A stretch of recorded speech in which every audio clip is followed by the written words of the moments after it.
from his studios in New York,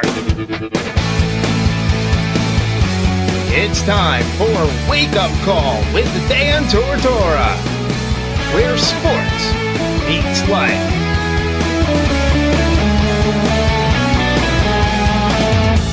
Here's your host, Dan Tortora. Welcome here to Wake Up Call with Dan Tortora on wakeupcalldt.com, your one-stop sports shop, and on mixlr.com/wakeupcalldt. Proud to be here with you in studio, and every Monday through Friday from 9 a.m. to 11 a.m. Eastern Time. We are hanging out here this morning with the man they call John Newman of Newman Sportscards. We're going to be doing a very exciting kind of different feel to Friday, and that's cool because it's TGIF. We want to have a good time, try some new things, get you into the weekend, get you feeling good, and get you ready for what's coming. So at 9:30 a.m. Eastern Time, we're going to do something really cool, and of course, we're going to start off the show the way we always do. So let's hop into that right now with the morning menu. Here on Wake Up Call with Dan Tortora, Monday through Friday from 9 a.m. to 11 a.m. Eastern Time. We like to start off the show by giving you our menu of topics. The morning menu, that is. Live now with the morning menu is Dan Tortora.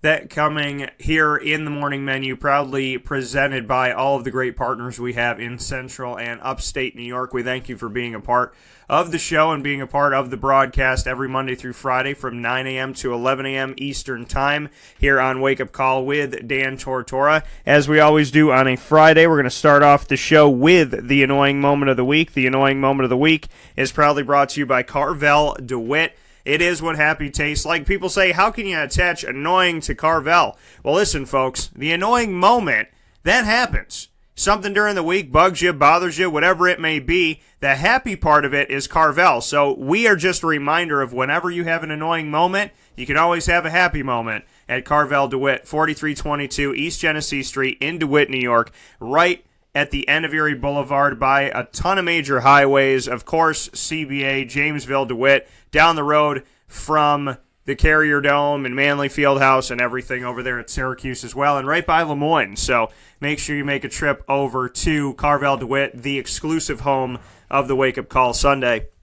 And then at 9:30 a.m. Eastern Time today, we're going to get hopping with John Newman of Newman Sports Cards and are going to do a video/audio show. So for those of you used to listening here on mixlr.com/wakeupcalldt, you're still going to get that flavor. But on top of that, in addition to that, we're going to have a video here in the Wake Up Call studios, and we're going to show some cards and have a conversation with John about baseball, about the NFL, what's going on early on in Major League Baseball, what's going on now in the NFL heading toward the draft, some of his thoughts. I know he's a Steelers fan. And then we're going to get into the cards connection to those players and how cards go up and down as players go up and down. But sometimes there's certain players that no matter how well they do, their cards don't seem to showcase that value.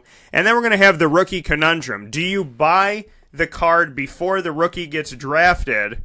Do you buy that card with the autograph, or do you wait until the draft happens and buy the card after that? So we're going to have that discussion, as well as how teams go up and how people try to capitalize on places like eBay when a team like the Jaguars, Blake Bortles, and Leonard Fournette cards used to be. I mean, Leonard Fournette's been pretty high, but a guy like Blake Bortles, his rookie card was like $3, and then all of a sudden they go to the AFC Championship and it's $80. So we'll discuss that and how people try to strike while the iron's hot. And, I've always been a sports card collector, so we're going to discuss that and some of my collection, and then John's going to show some of his live on video. So we're excited for the opportunity to bring that to you this morning, and that will carry us into the second hour where we typically talk about football anyways. So we'll have John here to speak on some NFL and what's going on, and we will connect that to the sports card world. I'm very excited. I've been wanting to do this for a long time, connect sports cards to the show and do something special. So I want to thank Newman Sports Cards for joining me here live in studio to have some fun this morning, but not before we have our own amusement with the annoying moment of the week, proudly provided to you by Carvel DeWitt, and that is coming up, folks, right in this moment. Dan Tortora proudly brings you Is that for real? Are you kidding me? the annoying moment of the week. I really honestly, I don't know how to respond to this. Presented by Carvel DeWitt, 4322 East Genesee Street. It's what happy tastes like. Do you have to be that crazy? I guess so. That annoying moment of the week every single Friday comes to you to start the show right here around 9 a.m. Eastern Time. Let's hop into it because I have a bunch of annoying moments of the week, okay? We call them scoops when I do it here because Carvel DeWitt and I have been doing the annoying moment of the week together for probably 7 or 8 years now. We're heading toward our decade of doing this together, one of my favorite segments ever in the history of 15 years of broadcasting. So with that being said, the annoying moment of the week for this week, let's start with the first scoop. The first scoop is something that, I don't know if you've ever seen Vanderpump Rules, and you know me, folks, I'm real, okay? I watch Vanderpump Rules, guilty pleasure, reality show. My wife introduced me to it. It's on Bravo. I watch it. I'm not ashamed. Whatever. So there's a girl that was on there that cheated with one of the characters, and the character's name is Jax that she cheated with. Well, she's on a new reality show that's really just garbage, but it's called X on the Beach. And when she answers people's questions, she answers them with a chirp of a bird. So I will do my best impression of it, as I've done impressions my whole life. But it's something that, like, you can watch it and you're like, wow, that's funny and kind of maybe annoying. And then you're like, oh my gosh, I think that this person needs to never be on television again. And that is when she goes, oh, krr, oh, krr. So that is that's a definite annoying moment of the week because I want you to picture this show. I want you to picture Wake Up Call, okay? Of all the shows that we've done, the 950 plus you can get on wakeupcalldt.com by clicking on the RSS feed, the Podbean downloadable app, and iTunes. I want you to check that out. We're also on TuneIn and Player FM. Go there and just imagine if every time, if I did it, okay, the interview yesterday with Joe Theismann, if I was like, Joe, what do you think? Oh, and Joe was like, I mean, that, nobody talks like that. And I know that she's trying to make a thing. She's trying to make, put it on national television. She gets known for it. She's a reality star. People think that she's annoying as hell, so they keep booking her for reality shows, and then she hopes that she makes a movement where somebody in high school answers the teacher, and they're like, that's 47.5. Oh, so, I mean, I'm not for murder, okay? I'm not for offing another person. I am for an island far, far away. They say that I own Tortola because it's close enough to my name. I wish that was true. If that be true, I wouldn't put them on my island, but if I could find one close where all the birds could together, then I would make sure that I made that happen. But that is the first annoying moment of the week, because if I had to hear it one more time in the show, I was going to commit myself. The second annoying moment of the week for this week has to do with the show itself, X on the Beach, which is a playoff of Sex on the Beach, which is, I mean, and all this show is, it's awful. It's like, oh, we want to find love. No, you don't. Okay, The Bachelor doesn't want to find love. The Bachelorette, I know that I'm probably making many people upset right now, but The Bachelor and The Bachelorette don't want to find love. They want to have some free sex on national television. That's it. That's what it is. It's not reality. You don't go on a show in a house with 20-some-odd women and make out with all of them claiming that you're looking for love. That doesn't happen in normal life. You don't bring 4 men home to meet your mother and then just, it's not how reality works. So the comedy of the statement, it's a reality show, is usually those shows are less real than if I watch Agents of S.H.I.E.L.D. or The Flash. I feel like The Flash is more real to me. I feel like I can connect with The Flash more than I can connect with a guy who's having an orgy in his house that was paid for by somebody else on a set somewhere, and where a guy has to tell you that it's the last rose when there's literally one rose left on a plate. Ladies and gentlemen, this is the final rose. I want someday for him to say that and then someone to come out from production and be like, oh, bam, and drop another rose, a different color. How about an orange one? How about we mix it up a little bit? How about the yellow rose for friendship, so that everybody that gets kicked off the show at least gets a rose? So you give the red roses to the ladies that you want to sleep with for the next 3 months, and then you give a yellow rose to the people that you want to be friends with, so that the girl that you ultimately choose will hate those people and take them out of your phone. I don't understand. I really don't. And I know that my parents watch The Bachelor and The Bachelorette, and I know that a lot of people watch The Bachelor. My wife's mom watches The Bachelorette and The Bachelor and all that good stuff, and Bachelor in Paradise. But ultimately, these shows, they're not real. And it's not looking for love. Okay? I didn't meet my wife by going to a beach somewhere and making out with 25 other women. Probably wouldn't have led to marriage with my wife. So I don't get it. And X on the Beach is the same type of feel.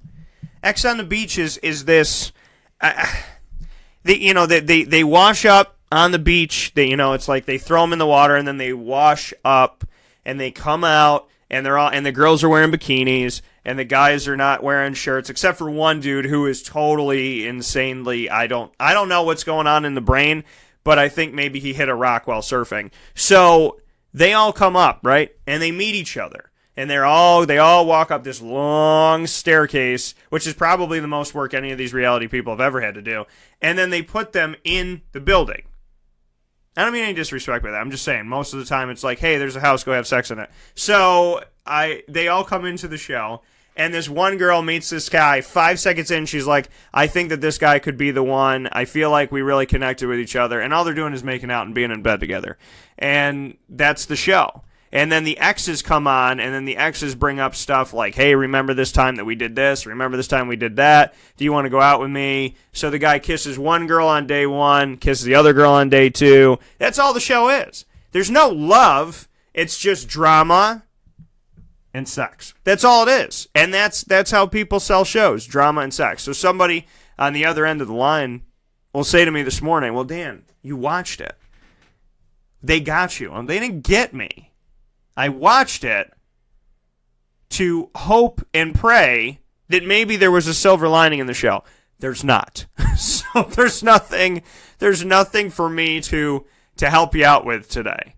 I don't know how to describe the show other than it looks like you're going to a frat house. That's what it looks like. That's it. Very simple, very plain and easy. So that is an annoying moment of the week as well because, MTV, but that's the thing with MTV. One of the guys in his intro just holds up a bunch of condoms. That's what our children are watching. That's what adolescents are watching. That's what little tiny kids are watching. It's not good. It's not healthy. It's not productive. So, and it doesn't help society get any better. And I would venture to say that my man John, who's going to be in studios here with me in a second, that his boy Jordan, that's not how you teach your son. Be like, hey, let's just turn on MTV and watch all the Trojan commercials and KY Jelly, and then let's see Miley Cyrus twerk for a little bit in this show, and then I'll talk to you about life and how everything you just saw is the only thing to pay attention to. But MTV has done that. Now remember, MTV is music television. There's no music anymore. Well, Dan, TRL's back. But really, it's Jersey Shore, it's sex on the beach with your exes, so call it whatever you want to call it. But that's all this is. It's fighting. And why, as an Italian, maybe I'm part of the annoying moment of the week, why, as a true blood Italian, do I watch Jersey Shore? Why? Why do I do this to myself? So, I love Ecto Corsa. What did I tune into today? You tuned into the annoying moment of the week, okay? We're talking about X on the beach. We're talking about a girl that likes to chirp. Oh, imagine you get pulled over by the cops. What were you doing? I was going 30 in the by the. Can you give me a or not? This is not. It's not normal life. It's not normal. And when they tell us it's normal, but it's not. I'm an old school guy. I don't chirp when I talk. I don't invite my exes to a beach. I don't meet people for the first time in a bikini. That only happened once. But it's just a crazy. That was not Flipper. That was the chirp, Ecto Cores. But thank you. But I don't have words. But I do watch Jersey Shore, and I don't know why, because no true-blooded Italian is ever the color orange, and my spirit animal is Snooki. But I I don't get it. And I mean, these people cheat on they're not live television, but they cheat on television. And one of the guys that cheated on his girlfriend was home pregnant while he was cheating on television. Right in front of her face. And it's like, there's no morality. And that's the thing is, I think MTV should be rebranded. I think they should be the NMTV. Instead of music television, just add one letter, NMTV. No Morals Television. That's what we should call them now. No Morals TV. So you know what you're watching. You know what you're getting into. Sex, lies, and videotape. That's exactly how it feels. The third annoying moment of the week goes to customer service. And I know that customer service has been involved before on Wake Up Call with Dan Tortora, but it's paramount to me. It is paramount. The way that you treat somebody, especially somebody who is spending money in your establishment, whether you're online, whether you're through social media, eBay, face-to-face, whatever it may be, the way you treat people is paramount. And there is no substitution to good customer service. There's nothing. You can have the best products in the world, and I can't tell you how many places I walked out of saying, I really want that figure. I really want that shirt. I really want that movie. I really want that card. I really want that whatever. But I walked out. Because it's how you treat people. It's how you establish your relationship with your clientele that ultimately decides, for me personally, whether or not I'm going to spend my money. I work very hard for my money. Diligently. I try to work with really, really, really good companies. I do everything in my power to vet that and put a good team together. And the people that I've had for years, like Drysig Apparel and Drysig Lady and Fan Hands and Carvel DeWitt, I appreciate to the nth degree. Also to Utica Pizza Company that has been a part of the show for a very long time. To Lawrence Papaleo, licensed real estate salesperson of Gilboa Realty. To Honda City of Liverpool, we've worked together now this 5 years. Giovanni's Tuxedos and Formal Wear is where I got my wedding ensemble for myself and my groomsmen. The Wildcat Sports Pub has been an amazing place for me to go and do my live show. 315 Chiropractic, just working with Dr. Tim Whiting in general over the years. To the Penn and Trophy Center, who has consistently made our fantasy football trophies and gave us an actual, tangible, heavy, realistic Lombardi trophy and a really funny trophy for last place, which is the toilet. And if you win the toilet trophy, I tell people all the time, it's a bronze toilet, but if you don't get first, you want to get last. Because, and I'm not telling people to tank, I'm just being real about the trophy. You can put M&Ms in it, Reese's Pieces, whatever you fancy. It's very fun. Or, it's small enough that I think you can put it in for a fish. Maybe let the fish enjoy it. But I love it. I love the trophy. Chick-fil-A, who we just started working with, I've been a Chick-fil-A fan for over a decade because their food is really good and because of the fact that they're not afraid to have faith and to talk about God, and they're super nice to you. I don't know any place I've ever bought food before where somebody's not like, hello, how are you? How's everything going? My pleasure. Do you need anything? My pleasure. Well, let me help you out over here. How is your day? How's everything? We hope that you made your day better. We made your day better today. I mean, I go through these places in St. Augustine even before we had one here, and the interaction I got all the way around the building from the people working there was better than any other interaction I had that day. And it's just the kindness factor of it all. To Looking Glass Events and everything that they have done with planning events in the community, we put a good team together here at Wake Up Call with Dan Tortora, and I'm very proud of it. And we expand and we move forward as we go, and we're looking forward to adding the next business very, very soon. And if you're involved and want to be involved, if you want to be part of this team, then you can get in touch with us at dtstays@gmail.com and connect with us there. Social media, Facebook at WakeUpCallDT, Twitter at CallDT, and Instagram at WakeUpCall_DT. So, like I said, customer service is paramount, okay? There are some people that I've worked with in the past where their customer service was not on point. They're not on that website anymore. Okay, customer service is extremely important. And myself as a consumer, when I walk into a store where I spent good money very recently, And I haven't, and they do this thing where they get you, right? I love Kohl's Cash because Kohl's you have to spend a certain amount, but then you get the money, and then you don't have to spend a certain amount again after that, right? You spend $50, they give you $10, something like that. But it's not like you spent 50, we'll give you 10 when you spend 40, so you're really spending 90 to get 10. Well, this place that I went into, I spent a good amount of money. They gave me a coupon. They said for every $30 you spend, you could get 15 off. So you're only spending 15. So you got to spend 90 to get 45 back, right? Now, I said, that sucks. But for that store, which is typically on the higher end, $45 isn't bad if I'm actually spending 90. So let me go in there and let me use it. So ultimately, I'm giving them hundreds of dollars to get $45 back.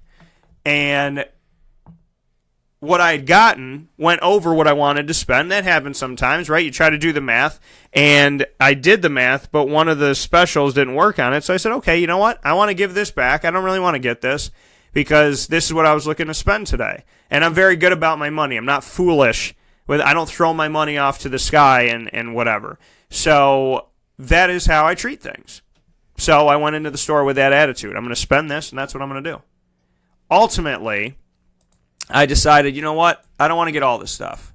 So I said, can you take this off? Well, I already wrote on the coupon. I don't really care.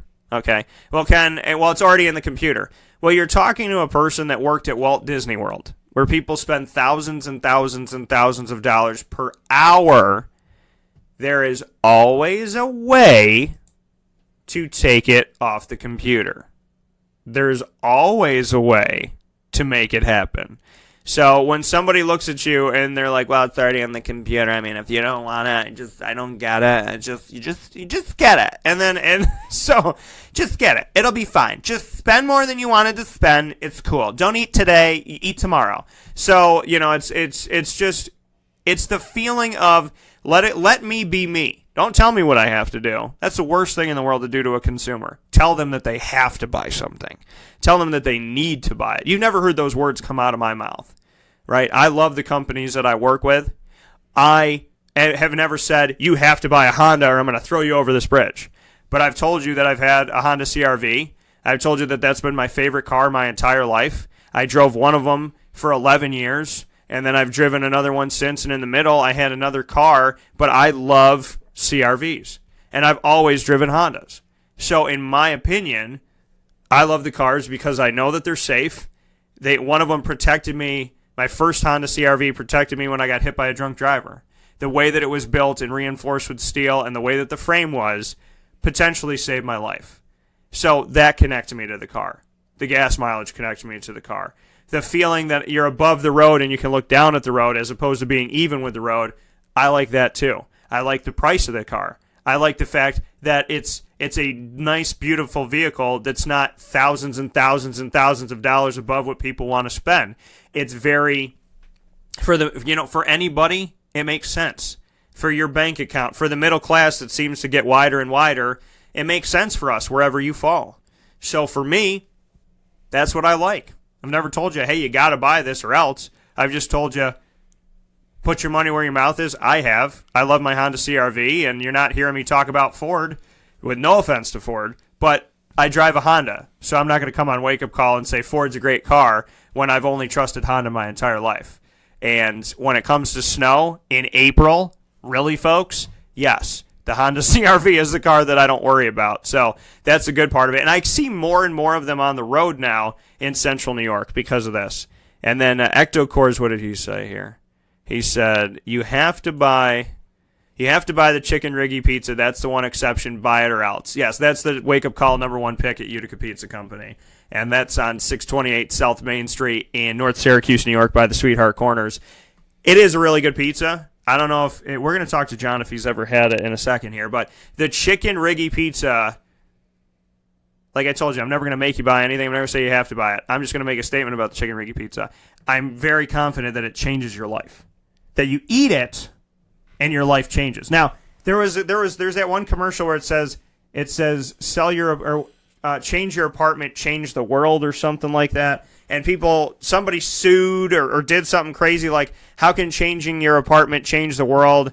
and then Red Bull had to rebrand themselves that Red Bull gives you wings, but now it's got to be wings with multiple eyes because some woman sued that she didn't actually get wings when she drank a Red Bull because people are stupid. So, but the Chicken Riggy Pizza, it doesn't give you wings, okay? And it doesn't change your apartment. However, it does change your appetite from hungry to full, and it is very amazing and good. So, if it was up to me, yeah, I would tell you the Chicken Riggy Pizza make you feel a whole lot better today than you felt 5 minutes ago. I know that to be true, and I can say that. So, thank you for everybody with the annoying moment of the week. Bunch of scoops. None of them had to do with the sports world, but this is where it is, where sports meets life. The reality of it all is we all have annoying moments. I like to share mine with you to help your week to feel a little bit better, for you to be a little bit less stressed out, and to enjoy what you got. Because, folks, ultimately, if we don't laugh about the things that happen, if we don't every once in a while just look at our wife and she says, do you want to get some Chicken Riggy Pizza? And I go, oh, then we're not having fun in life. You got to have a good time. So with that being said, speaking of having a good time, we're going to take a step aside here. And when we come back, we're going to be live on video on Facebook Live and live right here on mixlr.com/wakeupcalldt with John Newman of Newman Sports Cards and, of course, myself, Dan Tortora. And we will be having a live video and audio chat about the NFL, Major League Baseball, sports cards, and their connections to the things we love. And basically, I'm going to be a child here on Friday, and I'm okay with that. We'll be back in just a moment. This is a wake-up call, fast break. Carvel DeWitt, it's what happy tastes like. Do you know why? Because we make ice cream. Creamy, rich, flavorful ice cream. Not yogurt or ice milk like some of our competitors. Ice cream. Fresh, by hand, daily. For the calorie conscious, we have something new for you. Our new Carvelite. Same great flavor, creaminess, and texture of our regular ice cream with only 35 calories an ounce. So whether you want an ice cream cake, flying saucer, dasher, carvalanche, hard or soft ice cream, we will satisfy your craving with our fresh, handmade regular or new Carvelite ice cream. Carvel DeWitt. It's what happy tastes like. Clothing that will change with you without you having to change. DrySigLady.com, DREISSIG Lady.com. With the Bamboo line Relax Fit clothing as well as the Athletic Fit clothing, DrySigLady.com is fit for any woman, any time of the day, anywhere. Whatever you're doing, whatever your day commands of you, command yourself to feel comfortable in Drysig Lady Apparel. DREISSIG Lady.com. For all the women out there, feel good in what you're wearing. And don't feel like you have to constantly change throughout the day.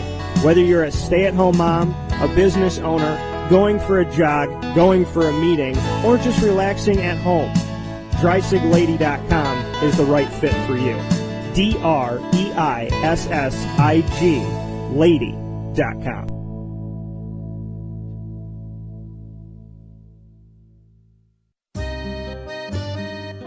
This is Lawrence Papaleo, licensed real estate salesperson for Gilbo Realty.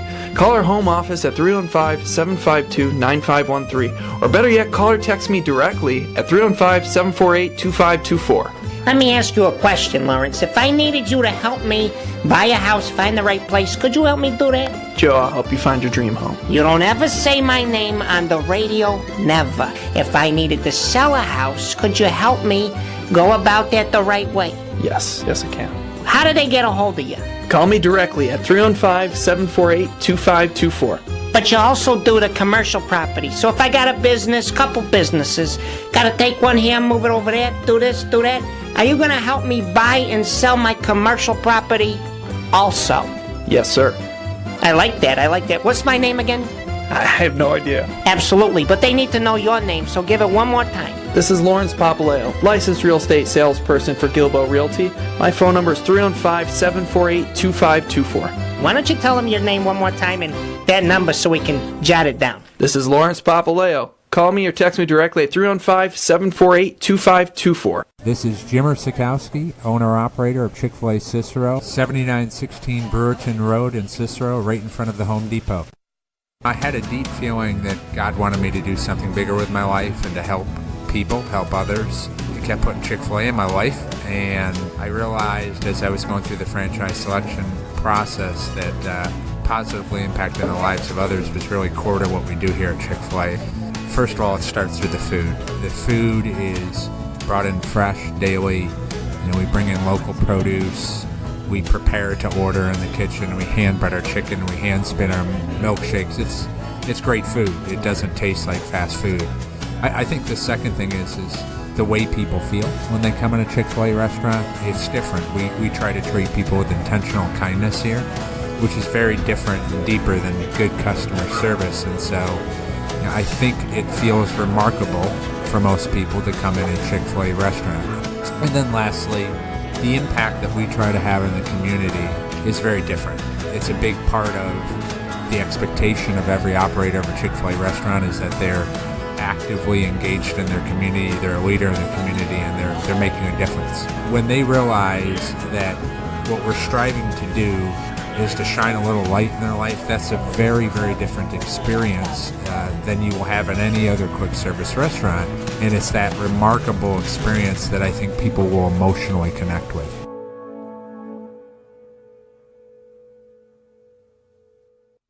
Welcome back here to Wake Up Call with Dan Tortora on wakeupcalldt.com, your one-stop sports shop, and on mixlr.com/wakeupcalldt. We are now live on Facebook. The man sitting next to me somehow got into my studios. I'm going to blink twice because I need help. So, no, I'm just kidding. This is John Newman. John Newman of Newman Sportscards. Awesome guy in the community. And actually, we met through Bishop Grimes, through your son playing football. Jordan, shout out to Jordan. If you're still sleeping, we're talking about you on air. But, it's John and I met there, really nice guy, and we got to talk about Bishop Grimes a little bit. And then essentially, we had the opportunity to, and Jordan just joined, so I guess the shout out worked. Yeah. But, we had an opportunity to meet each other through sports, and then John was talking to me about his connection to the comic, or to the comic book world a little bit, but to the sports card world, and to just being a collector and connecting with that. So we're live with you on mixlr.com/wakeupcalldt, as always, every Monday through Friday from 9 to 11 a.m. Eastern Time. And then we're on video on Facebook Live with John Newman of Newman Sports Cards. So this segment of the show is always called Significant Soundbites. And so John is going to be my significant soundbite today. And we're going to extend this as long as we really want to talk about it, because I love the sports card world. So first and foremost, how you doing, sir? Good. Thanks for having you here. Thanks for having Wearing me the shirt. Got to go show everybody. Let's see what it's like here. Newman Sports Cards. Now, how can people get to you? We're on Twitter. If you Google Newman Sports Cards, I think will be the first hit that comes up, and you can click on that. On Twitter, at Nooms Sports Cards. On Instagram at Newman_Sports Cards. Okay. If you Google Newman Sports Cards, you'll find me. I'm not in hiding. So now you have to enjoy. I mean, obviously this world, and it's funny because a few years ago people told me sports cards are done. The collecting industry is over.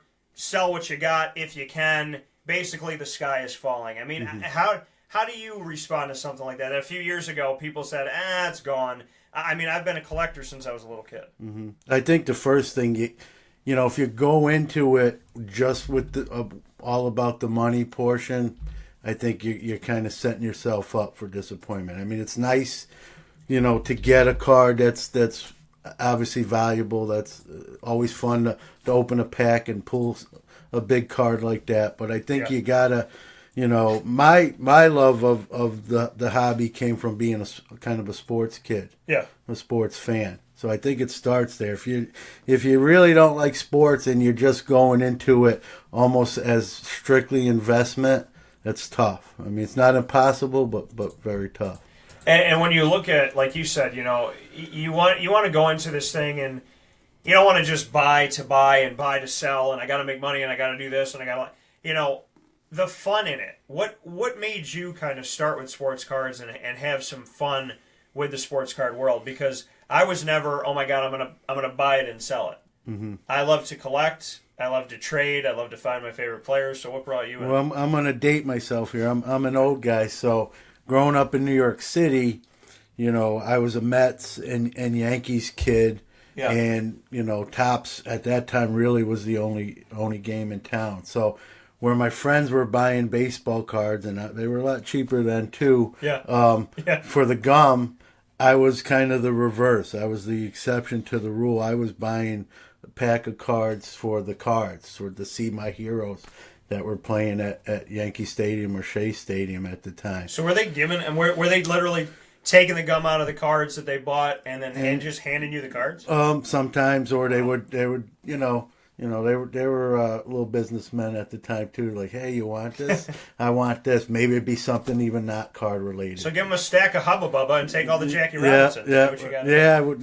If I knew that, if I knew now what I knew then what I knew now, I'd be in a better spot. But for me, it was more about the cards than the gum, and it kind of started there. But again, being a sports fan, a sports kid in New York City, I think that's what really got me interested. I mean, if you open a pack and you don't know what you're looking at, you won't maintain any interest there, long term anyway. So were you always looking for, when you open up a pack, you were looking for your guys? Is that what it was? Believe it or not, I was a big, 6-7 year old, 78, 79. If you knew back then, Reggie was the guy. You know. So one of the first packs I ever opened was a 79 Topps, and one of the first cards I actually pulled was a Reggie Jackson. So to me, that did it. I was all in at that point. So.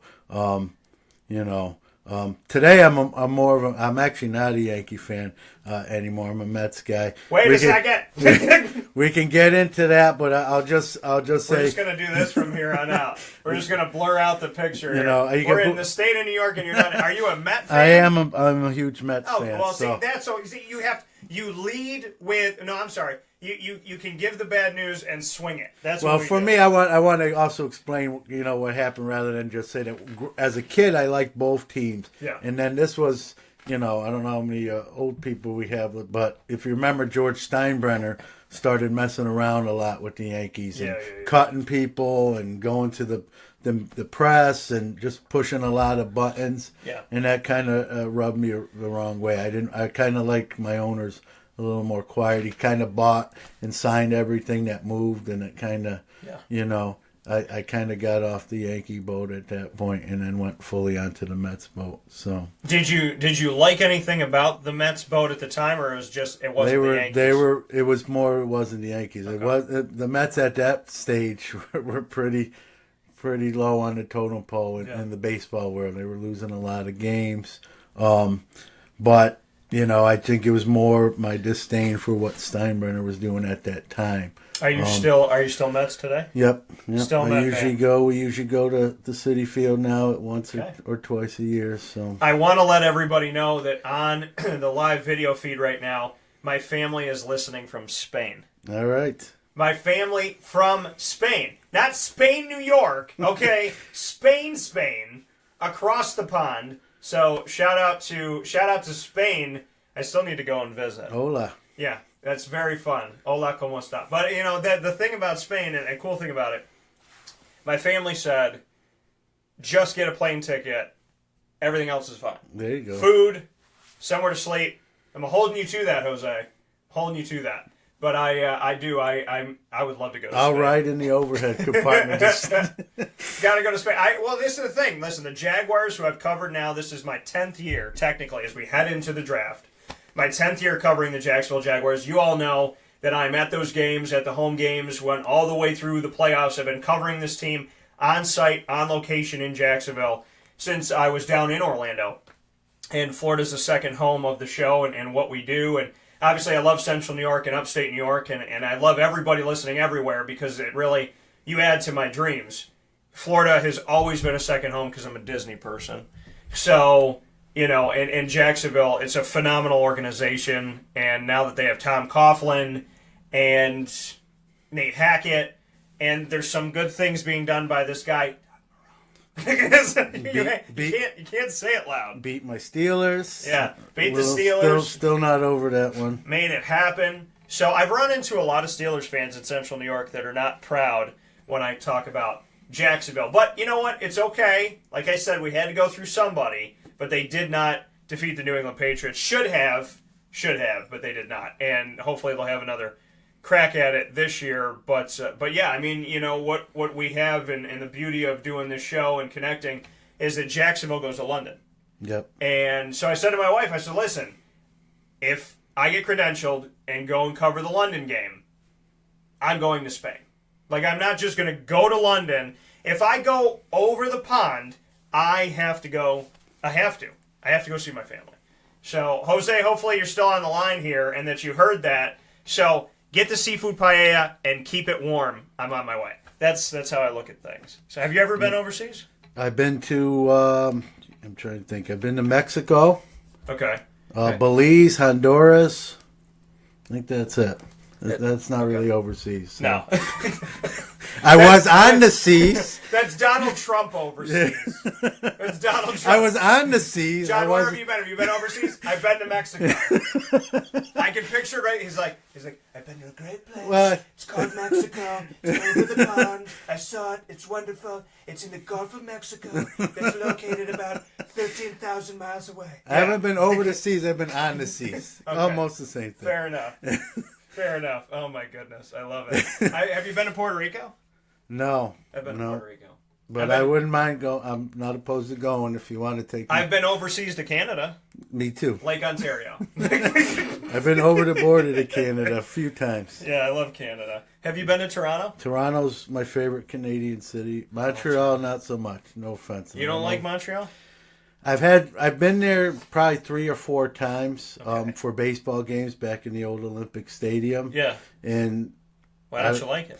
We had some bad experiences. With what? Just fans? Yeah, you know, I remember I had a Mets cap, and they were playing the Expos, and someone, I was probably 8, 9 years old at the time, and someone came up behind me in the stadium, ripped my hat off, start running with it. My stepbrother had to chase him, and they eventually dropped it. There was a parking thing where parking was $10, and my dad, it was our turn to go through, and my dad went through, and they're like $20 because they knew we were like from out of country, you know. So Toronto, I've had the opposite. It might have been, you know, and I don't want to paint it with it. In Canada's defense, if it's $10 Canadian, it should have been $2 in our money. Yeah. So I think they were just trying to, you know. Yeah, they screwed you over. Yeah, so you met angry Canadians. Yeah, I have. Do they exist? They do. Yeah, they exist across the pond.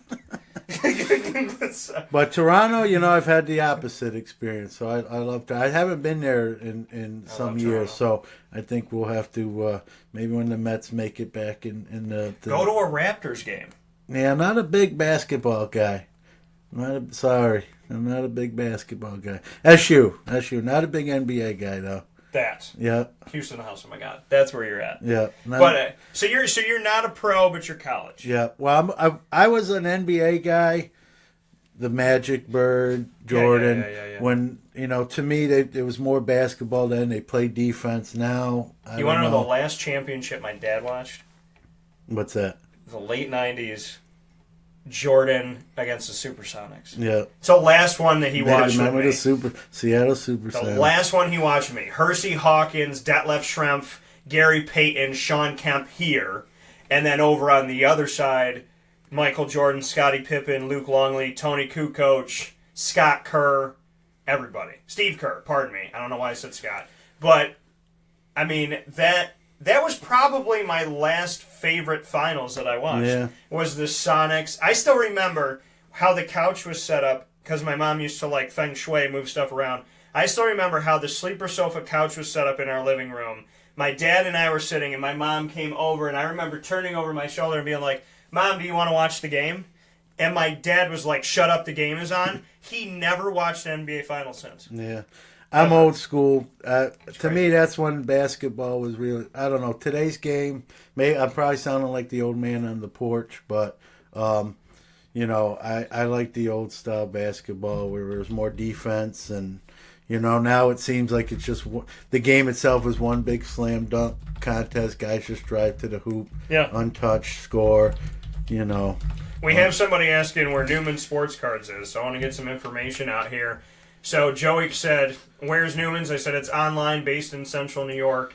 And then website Let me know, John, here what you want me to All write. right, it's HTTPS, the semicolon, 2 backslashes. Yep.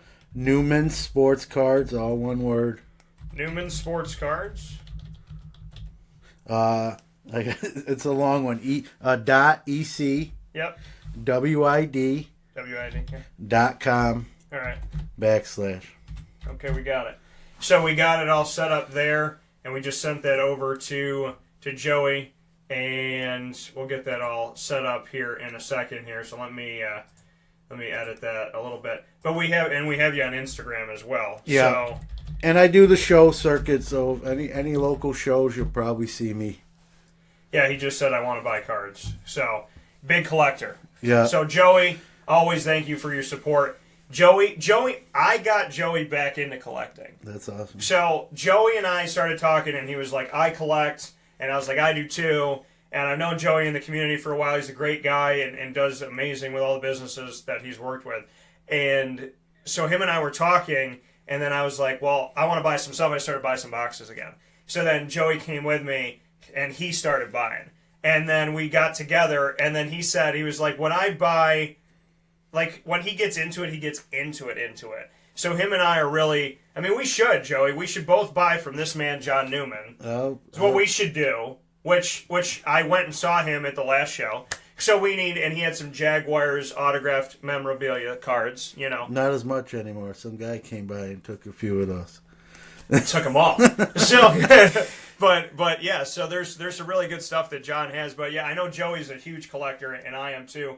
So it's fun for us to have that. Yeah. To have that connection. You know, and that's really what the hobby's about. I mean, there you point out that it's you enjoy it. It's not a financial thing for you. Yeah. Even, you know, as crazy as it sounds, even for me who kind of does it as a business, sure you want to do well and make money from it, but if that really was my only goal, I think that's the wrong reasons to do it. Yeah. Because you know, I think any business, it's not even just relegated to sports card. I think if someone owns, you know, a restaurant or a craft store, yeah, you should be passionate about that. It shouldn't be I'm just opening the doors today because I want to make so much money. Because I want to make a ton of money. Yeah. If that happens as part of the process, right. Great. But I was told by a Super Bowl champion, Dominique Rhodes, that and years ago when he was playing in the United Football League, which Joe Theismann brought up yesterday on the show because Joe and I have known each other 7-8 years now. And Joe Theismann, amazing conversation. And folks, you can get the whole archive of Wake Up Call with Dan Tortora by going to wakeupcalldt.com. Right on the homepage, the RSS feed, the iTunes podcast, and the downloadable app on Podbean, they all update, and Joe Theismann will be added to that, so make sure that you check it out. So, I definitely appreciate it, and basically we were talking about the UFL, and Dominique Rhodes was a running back after he had won a Super Bowl with the Colts and Peyton Manning. So him and I were talking, and he said, and I was frustrated about something, and I was working down in Orlando at the time on ESPN Radio and at Disney, and he said, listen, Dan, I'm going to be real with you. He said, people that chase money, which has never been me, he said, people that chase money will chase it forever, and they will never be satisfied. Mm-hmm. If you chase your dreams, it's the only way that the money will chase you. Mm-hmm. I agree with that. He said that chase your dreams, and the money will chase you. So Joey said that he missed him again. And Joey, you can listen back to Joe Theismann. Like I said, it'll be added either today, going into this weekend. We're going to update everything so you can listen to Joe Theismann. Joey said it's a fun hobby, even better if you can do it for a living. And he gave you a little applause. Well, I appreciate it. So he's going to be one of your new biggest clients. Right. Joey, don't outdo me. And how about this? I got John in the studio, okay? So John is going to let me see everything first, and then you, Joey. That's how we're going to do it. Well, Joey's a Redskins fan, so that's okay. All right. You do have that Samaje Perine autograph that we put up here. Actually, I just got that. So you just got it. So Joey, if you want Samaje, he has it. We just took a picture of it, posted it up here on social media, And you just brought in that autograph, right? I don't have it with me today, but it's at home. It's at home, but you have it. I do have it. It's in my possession for now, anyway. All right. Until Joey makes a bid offer on Instagram right now. Yeah, Samaj Parade is very affordable, so you're not gonna have to sell your house to get it. Let's just put it that way. Awesome. Well, what we're gonna do is we're gonna take a step aside here, folks, on mixlr.com/wakeupcalldt. So if you're watching, we're going to end this video because we're doing this in segments. We're going to end this live video, start a new one up in just a moment. So stay with us on Facebook and just carry over to the next video. Thank you so much for tuning in, and we'll be back on Wake Up Call with Dan Tortora in just a moment. This is a Wake Up Call Fast Break.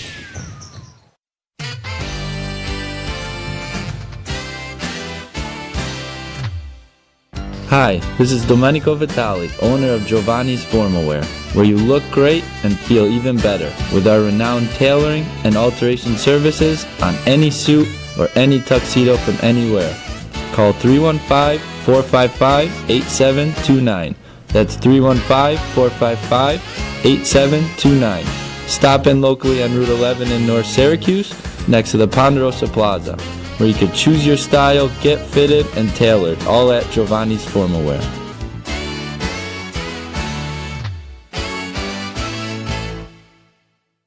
I'm George Townsend of Honda City with some good advice when buying a new car. The true cost of owning a new car is determined by the appraised value when you trade it. No vehicle appraises higher than a Honda. Next, look for low APRs and deep discounts. You also want low maintenance costs and great fuel economy. That's why my advice to you is to buy a new Honda. Looking pre-owned, visit our Honda Certified Used Car Center. Honda City, 7140 Henry Clay Boulevard, Liverpool, or HondaCity-CNY.com. It would be a pity if you don't shop at Honda City.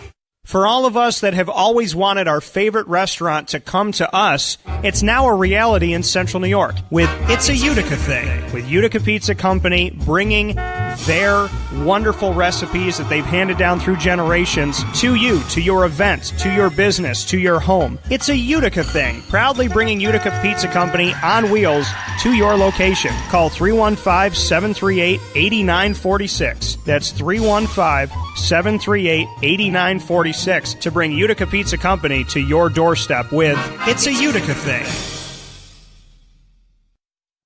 Welcome back here to Wake Up Call with Dan Tortora on wakeupcalldt.com, your one-stop sports shop, and on mixlr.com/wakeupcalldt. Back here with you live after we took that fast break on mixlr.com/wakeupcalldt. If you have not listened to the show on the live stream, it is very easy to do so. And if you become a member, it's even easier. Go to mixlr.com/wakeupcalldt. I'm going to post it right here for you. So we are Monday through Friday, 9 a.m. to 11 a.m. Eastern Time. And you can listen live to us on this feed. This live feed, if you become a member, which is free to do so, become a member now, and you will have the opportunity to connect with the show very, very easily. And all it does by becoming a member is it links you to it. It links your email. So you can chat with us live in the chat room on MixLR, and you get emailed when the show goes live to any device you have, desktop, laptop, phone, iPad, iPod, whatever they have at this point. Your microwave. Yeah, air microwave, toilet. I mean, it doesn't matter. It could be anything. I said I'm going to go to a porta potty with Wi-Fi at some point soon. So wherever you are, wherever you're going, if you're swiping Panera's Wi-Fi, you can listen in to Wake Up Call. And all you have to do is open your email and click to listen. That's easy. It's as easy as it can be. Click email, click to listen. So make sure you become a member, mixlr.com/wakeupcalldt. We are live in studio with John Newman of Newman Sports Cards. We're live on Facebook, and of course we're live on MixLR, hanging out with you and having some fun. John, you brought some stuff along. So for those that are going to be listening on MixLR and aren't watching on Facebook Live, maybe don't have Facebook, I will describe. But let's see some of your creations or some of your collection so far. So what I did today, I brought a little of kind of everything. I think Dunkin' Donuts is going to have to sponsor me soon because I'm drinking on air. I'm all for that. I'm a Dunkin's guy. I did that with Gatorade down in Florida. I was like, hello.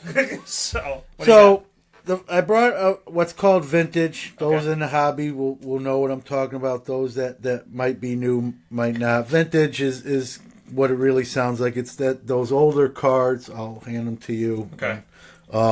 So I brought a Mantle and an Ernie Banks and a Hank Aaron. So we got an Ernie Banks. Let's throw that up here. Let the camera see that. Ernie Banks, awesome card. Chicago Cubs. This is what I love in the corner. There's a little tiny cub. Yeah. I love that. There's no C. It's the actual cub, which I think, how many teams are going to do versions of the C now? Yeah. You know what I mean? It's like the Indians and the Cubs look like the same exact team. The Indians just got away from the Chief Wahoo thing. So. Yeah, they can't do that anymore. Yeah. So we have Mickey Mantle.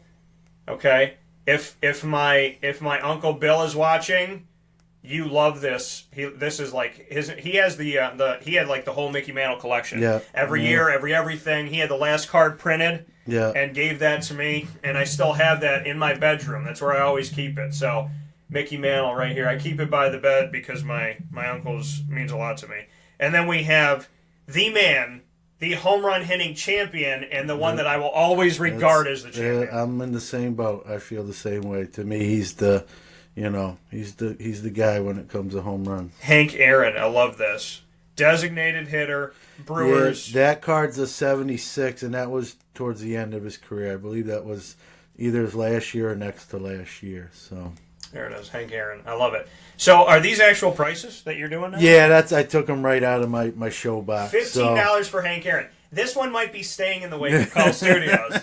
That's one of his last cards. Some of his earlier stuff doesn't go a little more expensive than that. I don't think that this one's leaving here, folks. This Hank Aaron. So I feel like people are going to start making bids and craziness over here. We can do a live auction on Fridays. We do a live auction. How about that? You see all these people that are putting up the wow emoji. Yeah.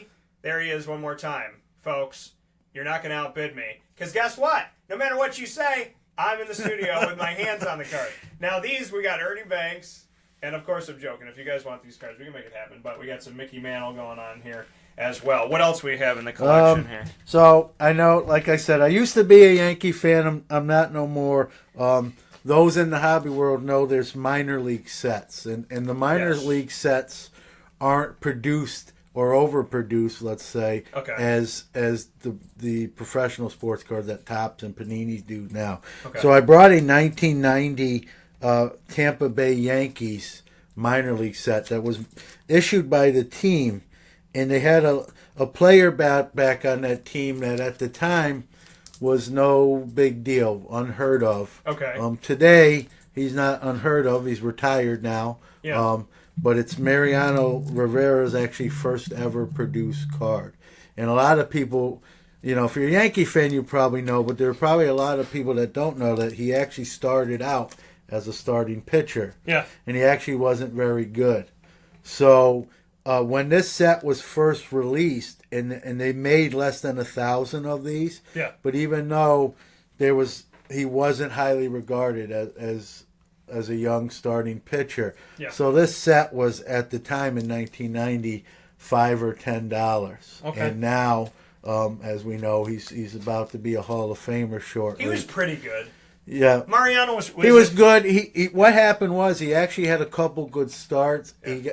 Then he had a start where his fingernail got ripped off. Yeah, he had to kind of be shelved for a couple weeks, and then when he came back after that injury, he had 3 starts where he gave up 5 runs early. Yeah, and then the Yankees brass decided maybe he's got stuff to be 1 or 2 innings and a closer. Yeah. And the rest, as we know, of course, I was is history. Joking, folks. He's not pretty good. He was very good. Yeah. But I remember my dad's always been a Yankee fan. Yeah. Sorry. And he's never. That's all right.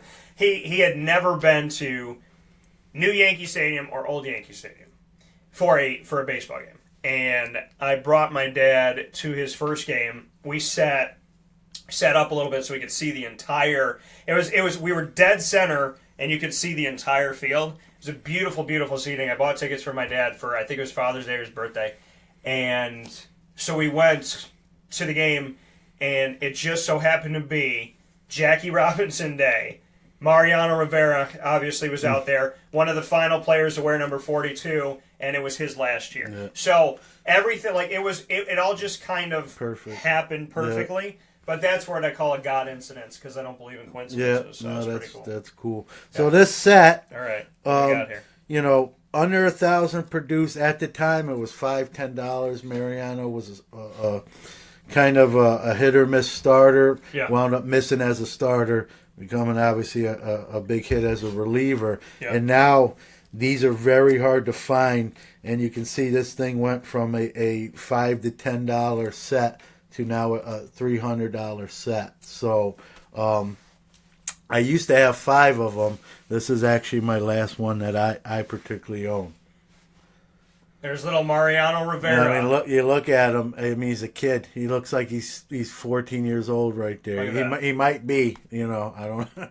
Mariano's first ever card, the Tampa Yankees. 1990. Yeah. 1990, Mariano Rivera. So at 19, I tell you how old I am. That's the year I graduated high school. And this is the whole set. That's the whole set. A lot of times sometimes you will find, if you look, you can find the card.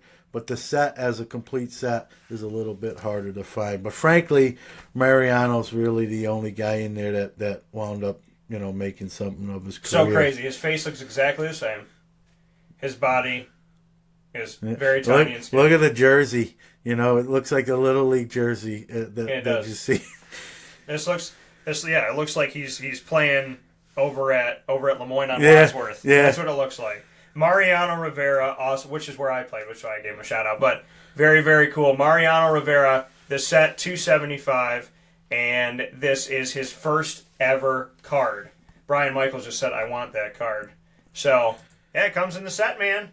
$275, but Mariano Rivera.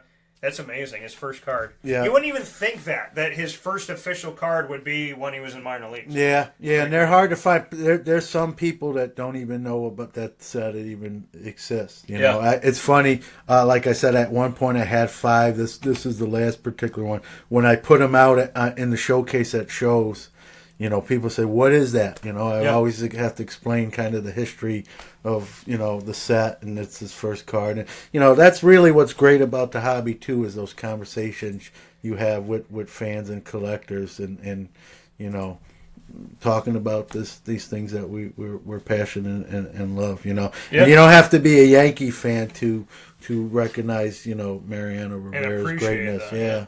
So what else we have? So going back, this is another Mickey Mantle card. What's different about this one? This one is actually issued in 2006. Yeah. So obviously this was post playing days. Obviously, this is really where the trend is now going in the hobby. This is what's called a game use card. Okay. And what the companies do is they acquire, either through the teams or auctions or however they may acquire, game-used equipment of players. Okay. In this case, Mickey Mantle. Okay. And then they make cards where they cut swatches of the jersey or bats. And what I love about this particular game-used card, besides the obvious that it's Mickey Mantle, and you don't have to say a lot past that point. Yeah. But this particular card has a part of his game-used bat and 2 jersey pieces. And what I like about this one... So they shave the bat down.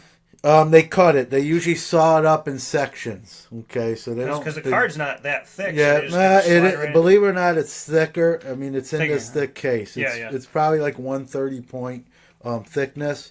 So there's a piece of a bat in this card. Yeah, and then the other 2 things I like is there's 2 swatches of his jersey, and what's cool about this one, and I haven't seen a lot like this, it's actually his road, his home, and his away jersey. So you see the gray swatch and the pinstripe swatch. And you can even tell by looking at it, and I'll hand it off to you again. Yeah.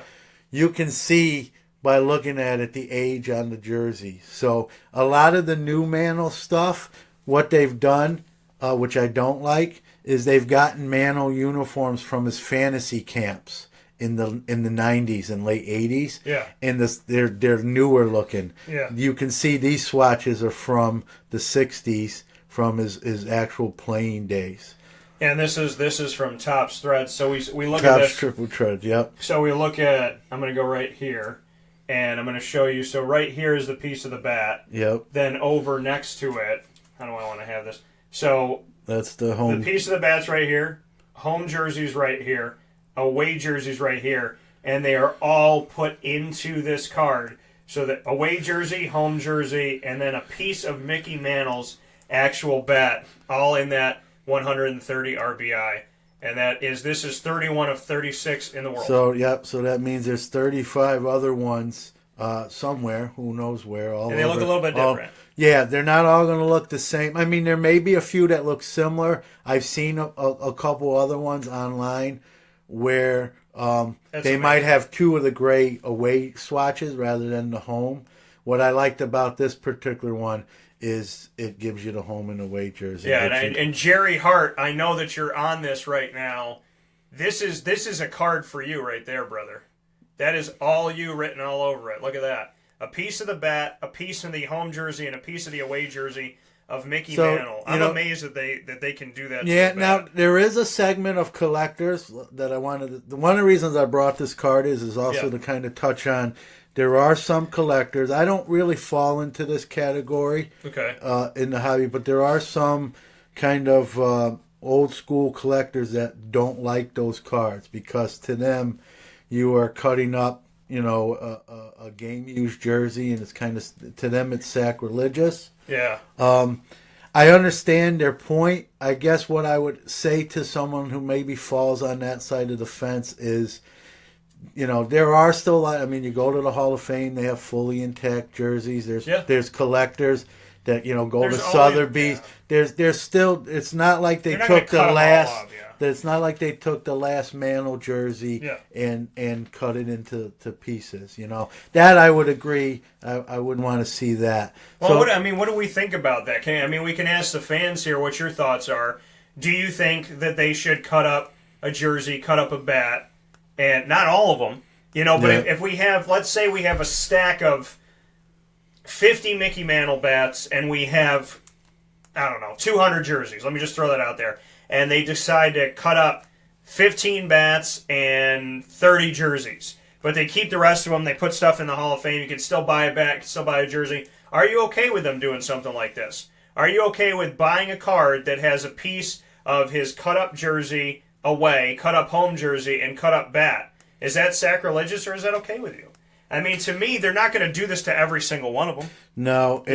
There's people, the people on the other side of the fence, Dan, will say, they don't mind it with today's players because these guys wear almost a new jersey literally every single day. Yeah. The old-time players wore a lot less, so there are a lot less game-used jerseys. Yeah. But I'll still come on the other side of the fence and say, although they did wear less, and that's irrefutable, there's still plenty of intact jerseys that are still saved, for history. And when you think about this Mantle card, to own it, and anyone that has one, you have a piece of baseball history literally in your house, in your hand. And the thing is, instead of having to buy a Mickey Mantle bat, buy a game-worn away jersey, buy a game-worn home jersey, cost you your house and then some. Right. You buy a card that is priced at $150 for a piece of everything, and there's only 36 of them in the world. It's a great conversation piece if someone comes over. When I have them out in my showcases, it's one of those cards. Almost even a 13-year-old boy knows who Mickey Mantle is, and you can see their mouth wide open, like, oh my God, that's history. It's amazing. And you don't know, who knows what actually feat he accomplished in that particular piece of jersey. Right. Your mind can only wonder. Yeah, and unlike Eli Manning, he's actually involved with these. So we know Eli's in a little bit of trouble right now. Wasn't Dak Prescott in trouble too? Yeah, he got for having the auto pen. He had an auto pen, which is essentially you set up this electronic thing that you don't even have to be there. Literally, it's just like a pictograph. He goes out to grab some pizza, right? He goes out to grab a slice somewhere. He gets in the Mercedes and is driving around, and the electronic apparatus is at home. And he stores in his signature into this piece of equipment, and it's at home piecing out and signing everything, Yeah. moving, shifting, signing the next one. And Panini, who was That's insane. those were on Panini cards, they had to do definitely some damage control Oh, yeah? there, and you know. Do they restore that for everybody? Yeah. They send them an actual signature? You mean to make Like to the up for people that? that Yeah, bought they kind of backpedaled and fixed it, Yeah. but it's what still if I bad got it in practice. a pack of cards, though? What if I got it? But it's probably some people who got that card in a pack of cards that probably don't even know the controversy behind it. So they may still have the card and not even realize it might be an auto pen signature. It seems like an NFC East problem. Eli and Dak. So what else we got here? What we got All right, so let's the next one. This is I don't want to say it's new because grading's been around now for double-digit years. All right. But one of the things now that's real popular is you pull a card from a pack or you buy a card from somebody, a dealer or a show, and if it's in really, really great condition, you can send it to a grading company. Okay. And they'll look at it literally under with a microscope and zoom in. Yeah.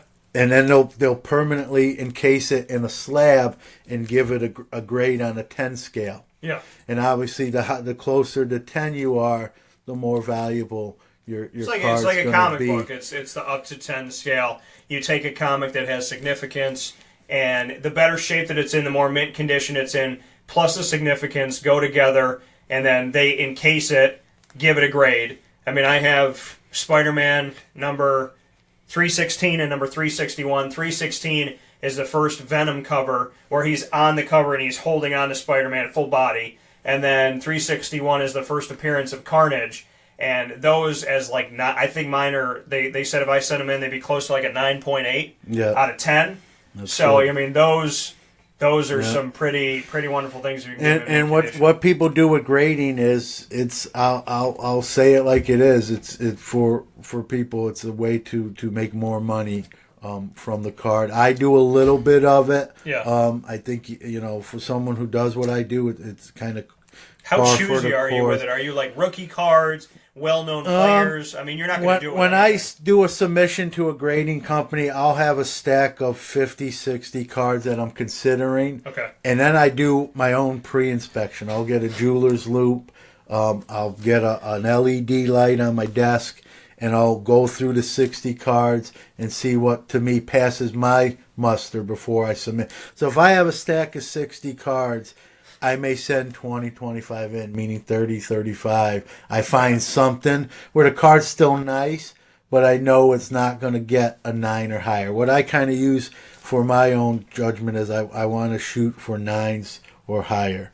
So what do you find that could be wrong when you're using all the apparatus? The big thing, you want to look at the corners. Right.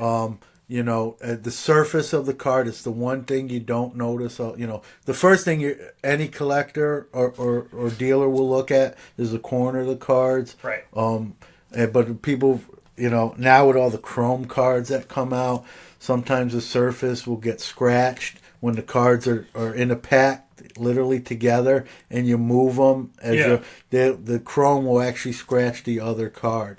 So a lot of times people don't see that, and you'll have scratches on the card itself. So the surface is the one thing that gets overlooked.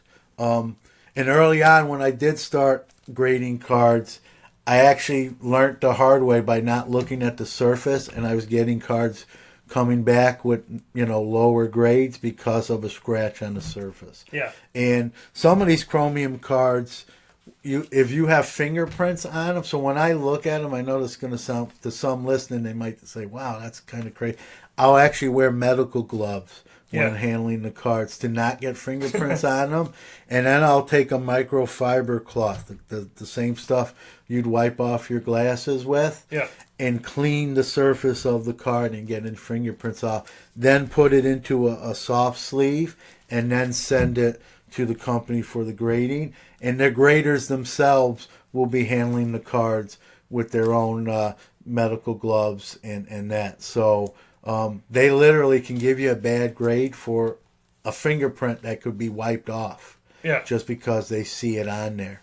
So you want to make it as presentable. And then they encase it. And once they slab it and grade it, that's in there. Now you could, people who have gotten a card back and don't like the grade they got, they've cut them out of the case and either resubmit it or just keep it what's called raw.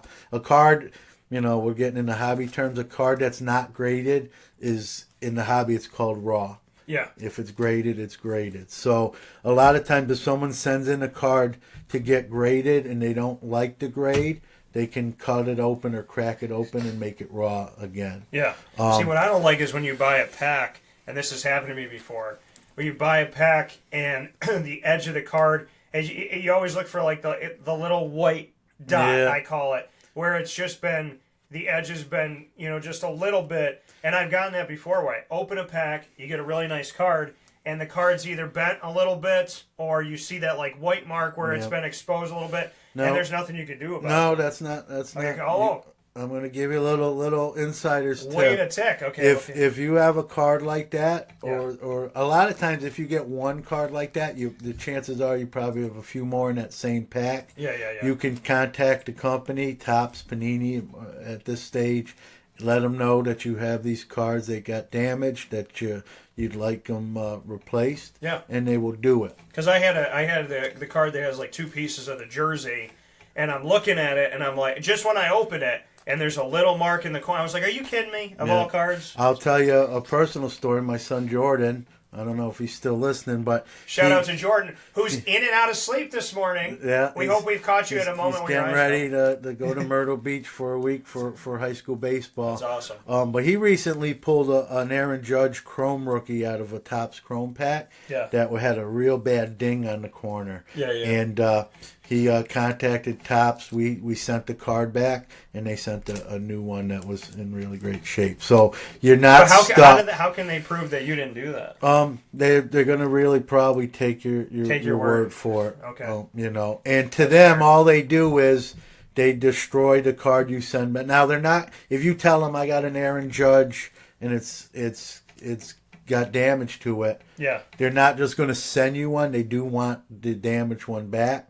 So what they're doing is they'll destroy that one and then replace it. Well, and I guess the thing is, they don't know if you did it or not, but they know that you own the card because you're sending it to them. Yeah, or else I could just be like, hey, I don't have a Mickey Mantle rookie card, or mine's damaged. Well, they're only going to do that with current releases. So if you say, hey, I got a 1982, George Brett that I just opened a 1982 Topps pack. Right.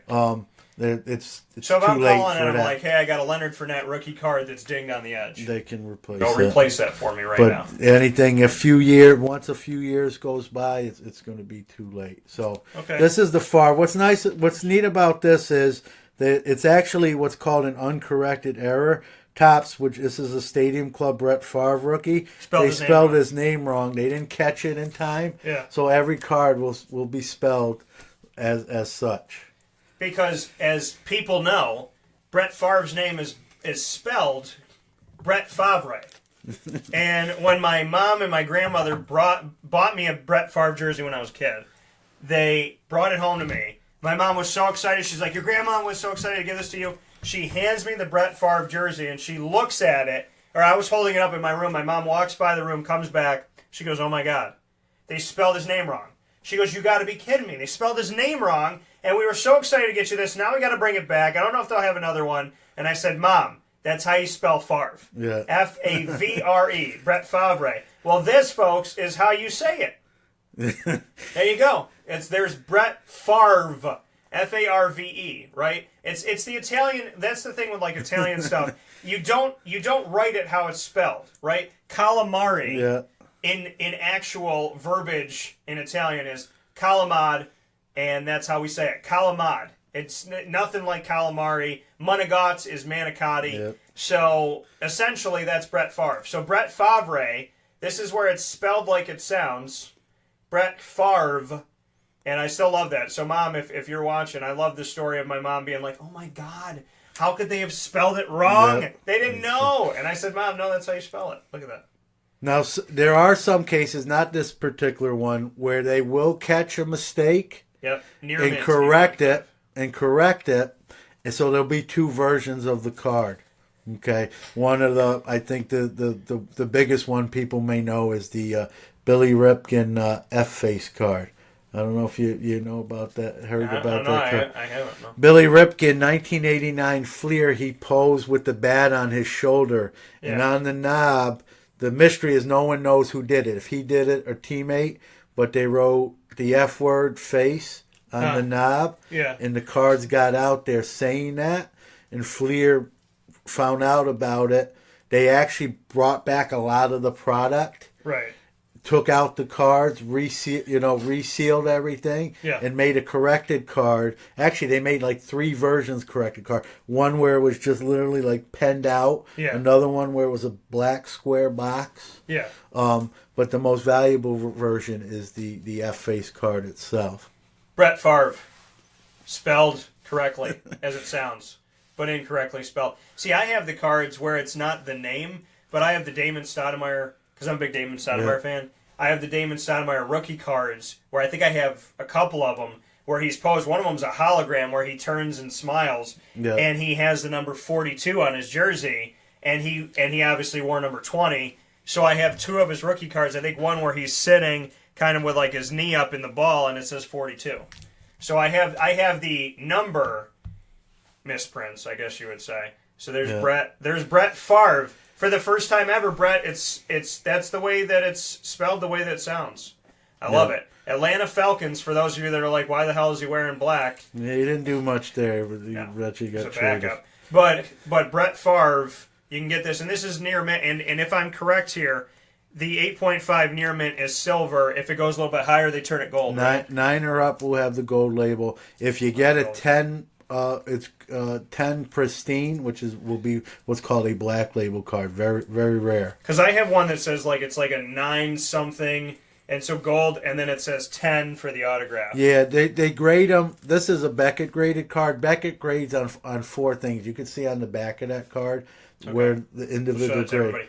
Centering, corners, edges, and surfaces. That's what Beckett grades on. You can see. So if you get 10s and on all 4 of those segments, that's what's called a black label card. If you get 3 10s and a 9.5, it will still grade a 10, but it'll be a gold label 10. The only black label is you have to have perfect 10s in all 4 categories. All the way through. Very, very, not many of those, and when you get one, they're get out your checkbook because they're going to cost you a pretty penny. Yeah, so, I'm sure. Yeah. What else? All right, so this one is a Bryce Harper card, and this again is another game use card, like the man. A fan favorite of the Syracuse Chiefs.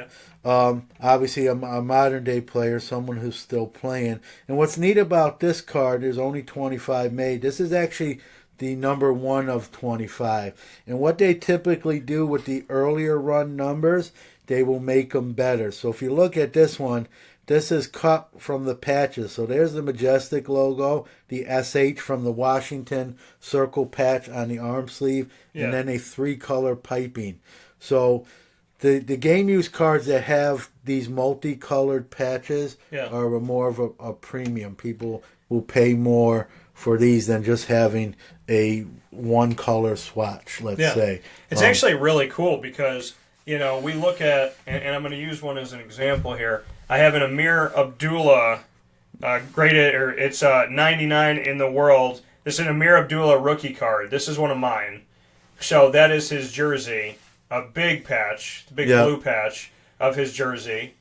And so you see that. So that's just the blue of the Detroit Lions. That's what's called single swatch. Yeah, home jersey. And then we look at the Bryce Harper one, and we get 3 different looks here. We get patch, and then patch. And it is. You see the logo, you see the lettering, and then you see the 3-colored swatch there. And that's a big, tell me if I'm wrong, but when I'm looking at stuff on eBay and different things now that people are selling, the 3-colored swatches are what people really go for now. Yeah, it really, that's what people are really kind of gravitating towards. And the single swatches have kind of come down in price as a result of that. And you got the number 1. There's 25 in the world. This one is actually the first one that they made. Yeah, number 1 of 25.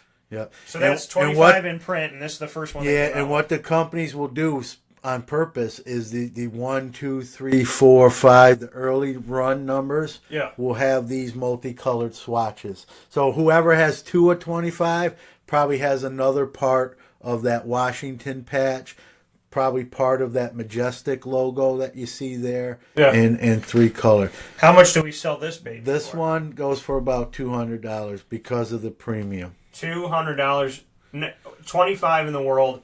Number 1 of 25 created. Three color swatch. We got the lettering. We have a logo. Bryce Harper, folks. He's a fan favorite. People love Bryce. And it's a hologram. Yeah, this is what's called a 3. They did a test run with these this year, and it's actually 3D. Yeah. Some people love them. Some people kind of freak them out a little bit too, I think. Yeah. People get that with their eyes. They go a little bit crazy. Call it the Blair Witch effect. But that's good stuff. All right. What else we got here? So this one, this next card, I think a lot of people, even people who really aren't into cards, probably know about this card. This is an iconic card in the hobby. It's the 89. It's one of the reasons many people got into cards that weren't even into cards before. Yeah. This is the 89 Upper Deck Ken Griffey Jr. rookie. And in 89... Who's Ken Griffey Jr.? Never heard of him. Just a Hall of Famer. I don't know.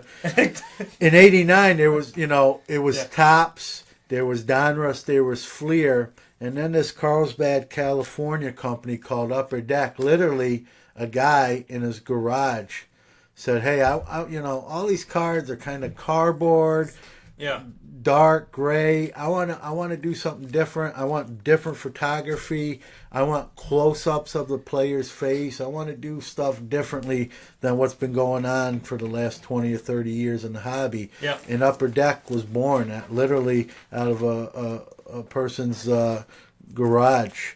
And one of their first set was this 89 Upper Deck. And they made... this card here is the number 1 card in the set. It's Ken Griffey Jr. It's his first card.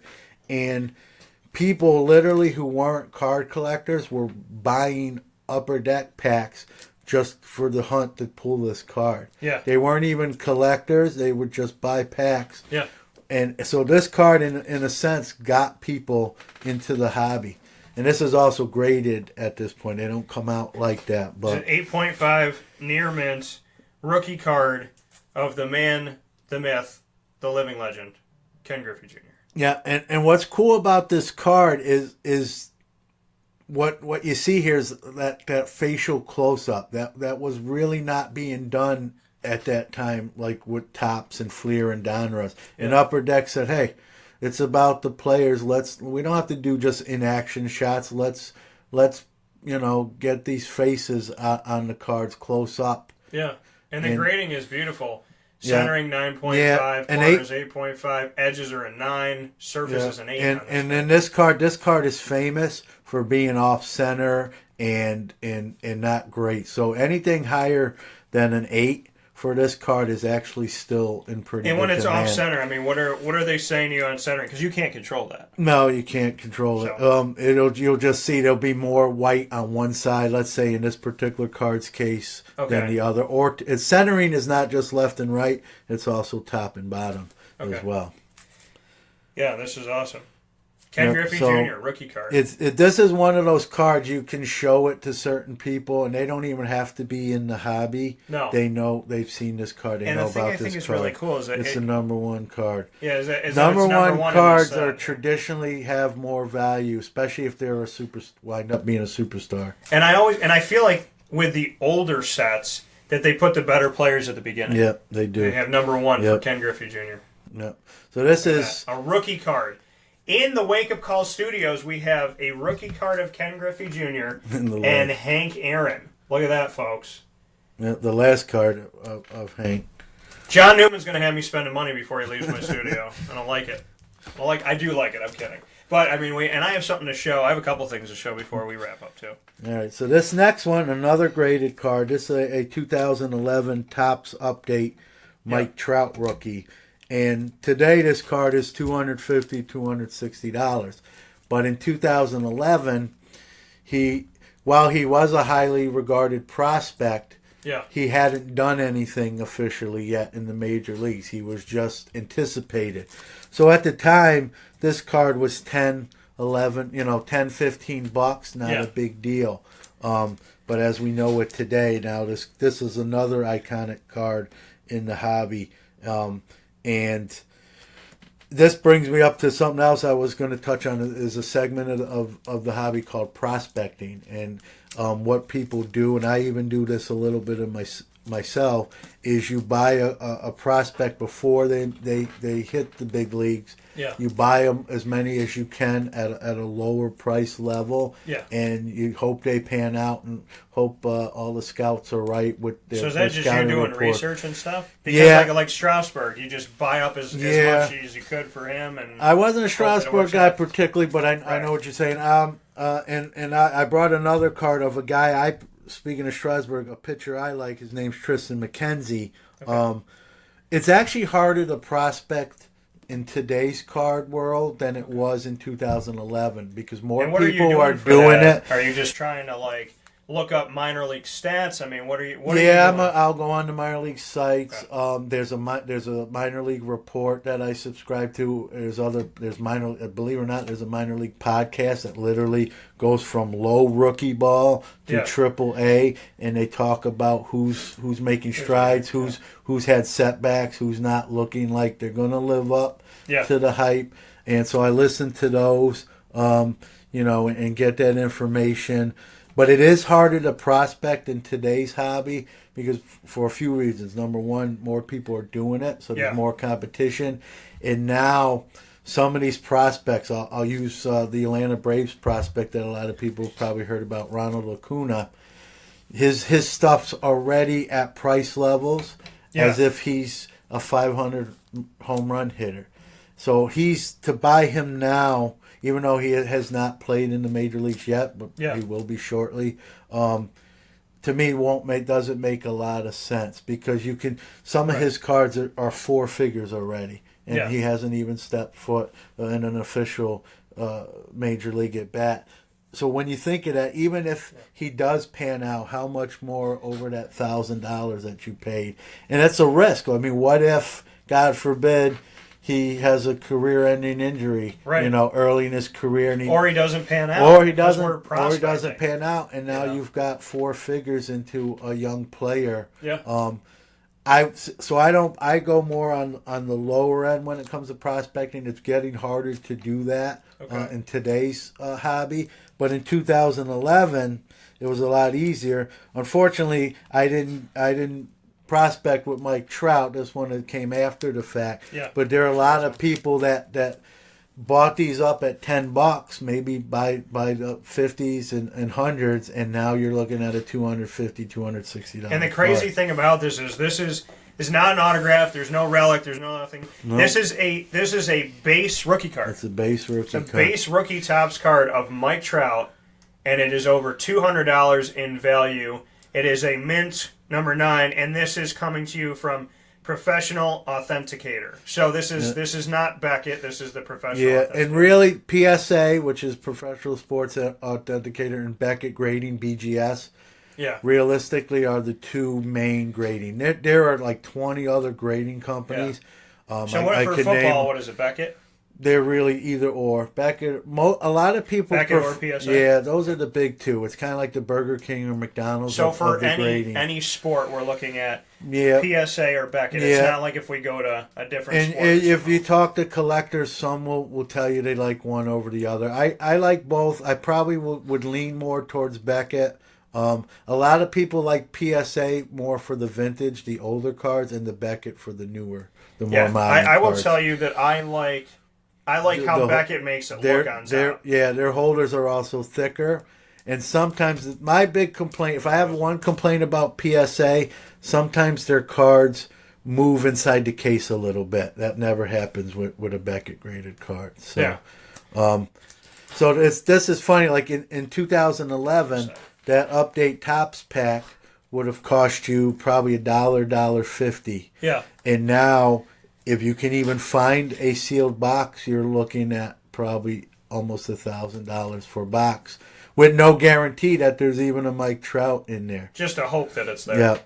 Okay. Yep. So what we're going to do is we're going to take a step aside here on Wake Up Call with Dan Tortora on mixlr.com/wakeupcalldt. So we will end this video. We will come back with our third segment live on Facebook Live, and we will be back on MixLR in just a moment with John Newman of Newman Sportscards here on Wake Up Call with Dan Tortora. We will be back momentarily.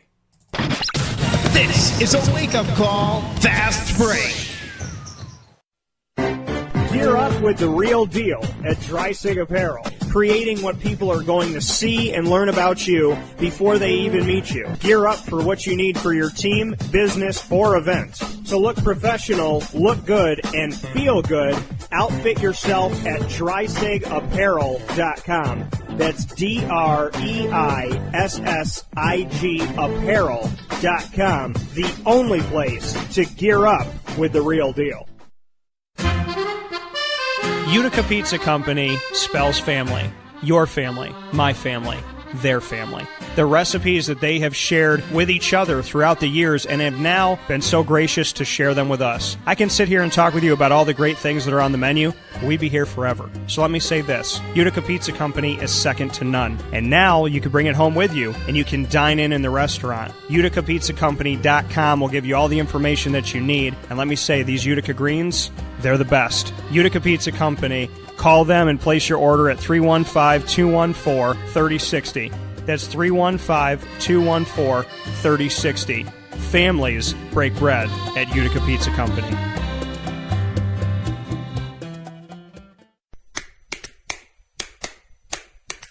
What's the universal language of a fan? Clapping your hands. With Fan Hands, the ultimate sports fan accessory, find your team color, slip them on, and start cheering on your favorite team with 11 different colors, always in stock on fanhands.com, where you'll find the ultimate sports fan accessory.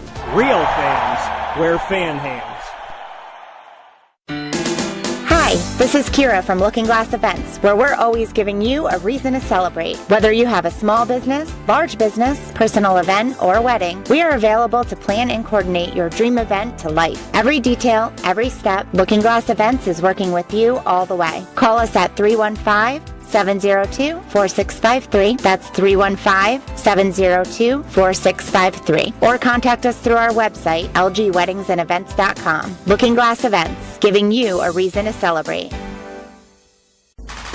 The Wildcat Sports Pub in Camillus, New York is located on 3680 Milton Avenue in the Home Depot Plaza. It is your family-friendly sports bar and restaurant. Folks, some sports bars aren't family-friendly. Some family-friendly restaurants are not sports bars. The Wildcat Sports Pub in Camillus, New York is proud to be both. It is that marriage that you've been looking for years. The Wildcat Sports Pub is your home base for your sports bar and restaurant needs, games for the kids, indoor and outdoor activities, and enough things on the menu to come back every single week and get to try something new. They're open Sundays from noon to 8 p.m., Monday through Wednesday, 11 a.m. to 11 p.m., and Thursday through Saturday from 11 a.m. to midnight. For reservations and party information, call 315-487-2222 for the Wildcat family-friendly sports pub and restaurant.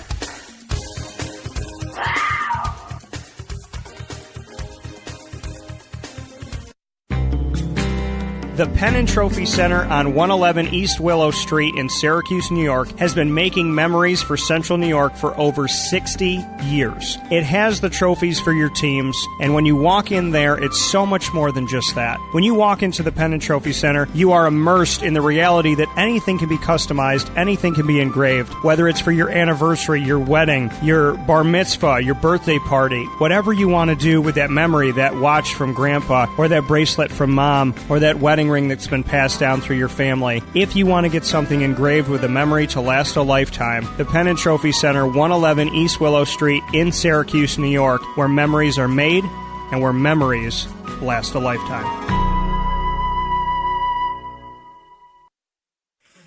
Welcome back here to Wake Up Call with Dan Tortora on wakeupcalldt.com. your one-stop sports shop. And also today, for TGIF, we're airing live on Facebook, so you're hanging out with us inside of the Wake Up Call studios. We have our Wake Up Call with Dan Tortora, TGIF Live Part 3. Sitting next to me is John Newman of Newman Sports Cards, and he is local here in Central and Upstate New York. So you can reach out and grab him here in Central and Upstate New York, and then you can obviously go online and hang out with him there as well. I want to thank everybody that has joined us in this video series. We've been shooting a bunch of videos while we're live on MixLR, and you've been just like jumping over the pond into Mexico to watch this video with us again. We're worldwide. Yeah, we appreciate you being here, and I want to thank my family from Spain. I want to thank everybody local. I know Jerry is a massive baseball fan, so for him, this is like something, he's been listening to the show. If I've been broadcasting for 15 years, he's been a part of it in some way for the better part of 15 years. So for Jerry to be here this morning is somebody that I call like my first fan. I want to thank people like Jerry who have seen something in the show and seen something in my work from day zero. I really love that. So to give Jerry a gift of putting out something that that's Mickey Mantle and and that we could show Mike Trout and all these beautiful things and Ken Griffey. I mean, for me, this is a full circle thank you to guys like Jerry for being an amazing person. So thank you so much for tuning in. We're Monday through Friday, 9 a.m. to 11 a.m. Eastern Time on mixlr.com/wakeupcalldt. Become a member for free by clicking follow, and it'll link to your email, and you can chat with us in the live chat room. Only members can do that, and you'll be emailed when the show goes live, so it'll be handy to you wherever you're at. And if you're traveling to Myrtle Beach, you can still listen to the show live anywhere in the world. So thank you to Central and Upstate New York, my home. Thank you to my second home of Florida. And obviously thank you to people that listen coast to coast, all over, in Spain. And we've had listeners in Italy, Russia, Germany, Canada, Mexico, England. Thank you for all that. I don't know if we've had listeners from France, because I seem to piss off the French people. So I don't know. Listen, I like French fries and French kissing and French toast. But I don't like the French attitude. I think that's the difference. So, France, don't be rude to me. If I ever come and visit you, be nice. If we talk about history, we kind of saved them. They owe us a little bit. You know what I say? We saved France, not once, but twice, from becoming a European parking lot. Yep. That's what I said. If we had let Germany do their thing, they would have been a parking lot where you come over in a ferry, dock your car, and go about your life. Yep. So, we love you, France. Just remember that we saved your coolie. Okay, that's it. They did give us the Statue of Liberty, so we got to give them just a little bit of credit. Which is like a ring that they tell you is sterling silver that turns your finger green. So thank you for the Statue of Liberty. We wish that it was real silver, but we appreciate the time. It's copper. Yeah, so that's where the green comes in. Yeah, thank you for the green Statue of Liberty. But we love her. We love Lady Liberty. Oh, yeah. So with that being said, make sure you become a member. Thank you for watching us live inside of the Wake Up Call studios this morning. And definitely check out Newman Sports Cards. I'm going to post it on here as well, how you can get to Newman Sports Cards online. You can obviously see them in Central New York, and you can get them. They do a lot of work on Instagram. They post stuff on Facebook all the time. Here is the site to buy from. It is www.ecwid.com/store/Newman Sports Cards. So make sure you do that. And not to interrupt you. Okay? If anyone has any questions too, you can email me through that or Instagram. Okay.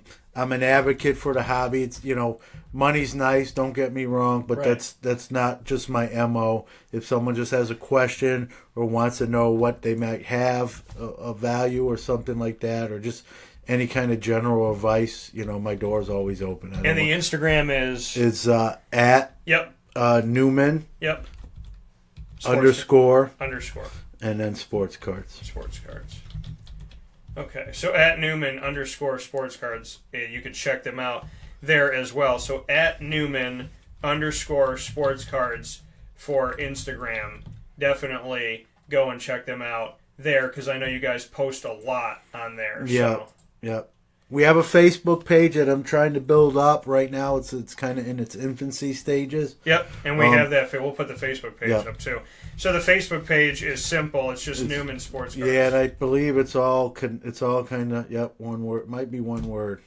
Yeah, so we have it's at Newman Sports Cards on Facebook and at Newman_Sports Cards on Instagram. So we're continuing the discussion here online and in the live audio show that we always have for you, the live stream of Wake Up Call, which is on mixlr.com/wakeupcalldt, Monday through Friday from 9 a.m. to 11 a.m. Eastern Time, as I was saying. And we're Facebook Live video. We have a few more of John's cards, and then we're going to get into some of mine that I brought to the party. All right, sounds good. All right, what do we got? Just a few more. This next one, we talk about prospecting. Okay.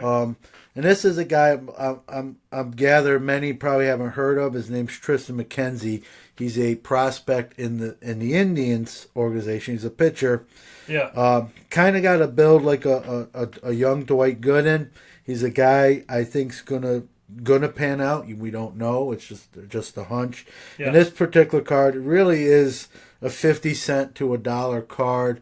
I've bought quite a bit of them on the hunch that maybe he does turn out to be kind of what so I going think. off of the prospecting discussion. Yeah, and if he does, I mean, potentially, if you're looking at for 25-cent investment, which I bought him at a little bit ago, and I bought like 200 of these. Yeah.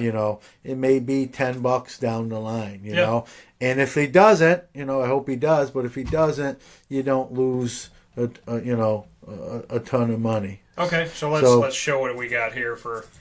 So we have Tristan McKenzie, and this is a prospecting card, and it's got the old Indians logo.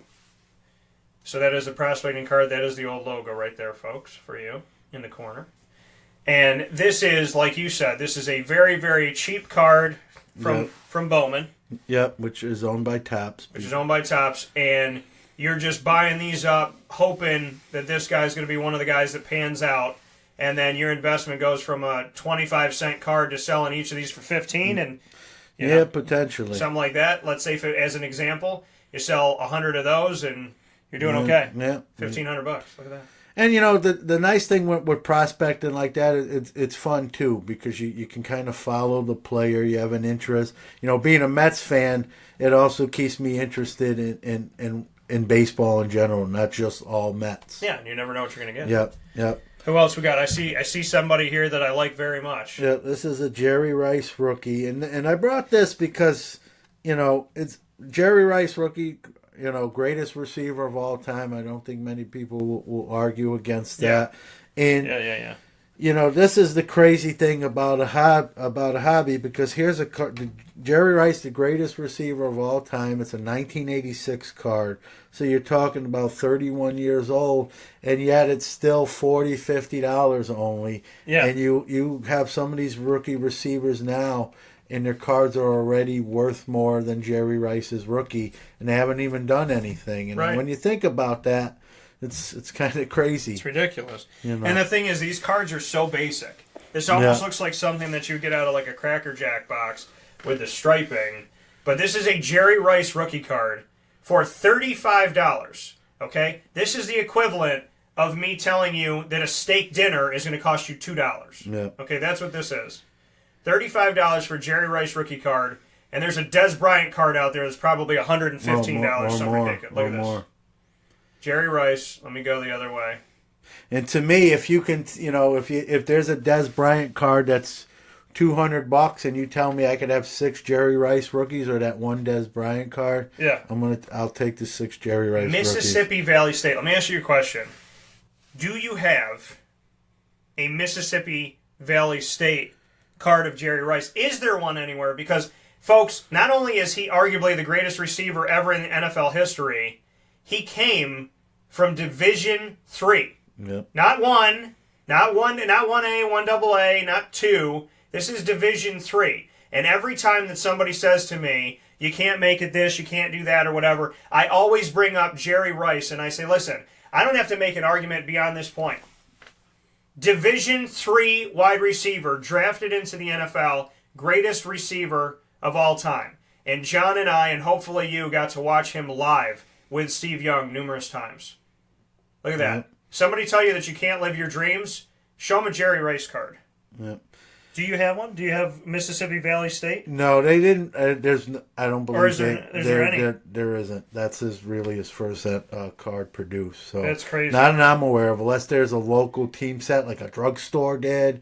Yeah. But chances are I would have even heard about that. So I believe that's so basic. And I have cards like this. It's so nostalgic for me. Yeah. Jerry Rice's rookie card, folks. $35 through Newman Sports Cards. Jerry Rice. This is a travesty. People should buy. Yeah, it's crazy when you think about it. Jerry Rice, $35. And there's other guys like that. There's other so cool though Hall of Fame cards that are cool. very affordable. Barry Sanders rookie. I didn't bring it today. I do have one. Yeah, I know you saw the picture of it. $50. Yeah, great. Arguably one of the best running backs. It was like a $55 card that you had in a case, and it was, and it's Barry Sanders. It's funny. I had the Barry Sanders card in the case at $50, and I had a Joe Mixon autograph rookie next to it that was priced at $80. Joe Mixon hasn't established himself yet. Yet he's more money than a Barry Sanders card. And I have two Barry Sanders cards that have a cutout circle in them, and the coins came separately. I know, Pinnacle Mint. Yeah, and you put the coin in the middle of the card. Yeah. I have two of them. Yeah. I think I paid $2 for the cards. Yeah. $2 for a Barry Sanders coin inside of a Barry Sanders card. If you told me that was $450, my head would go, makes sense. Yeah. I think I paid $2. It's the hobby can be, so head scratching something. Here you got Jerry Rice rookies, $30 to $50, and you got Ronald Acuna, a baseball prospect that hasn't even done anything yet. That's $1,000. Jerry Rice's rookie card. Hank Aaron, one of his final cards, together through Newman Sports Cards, $50.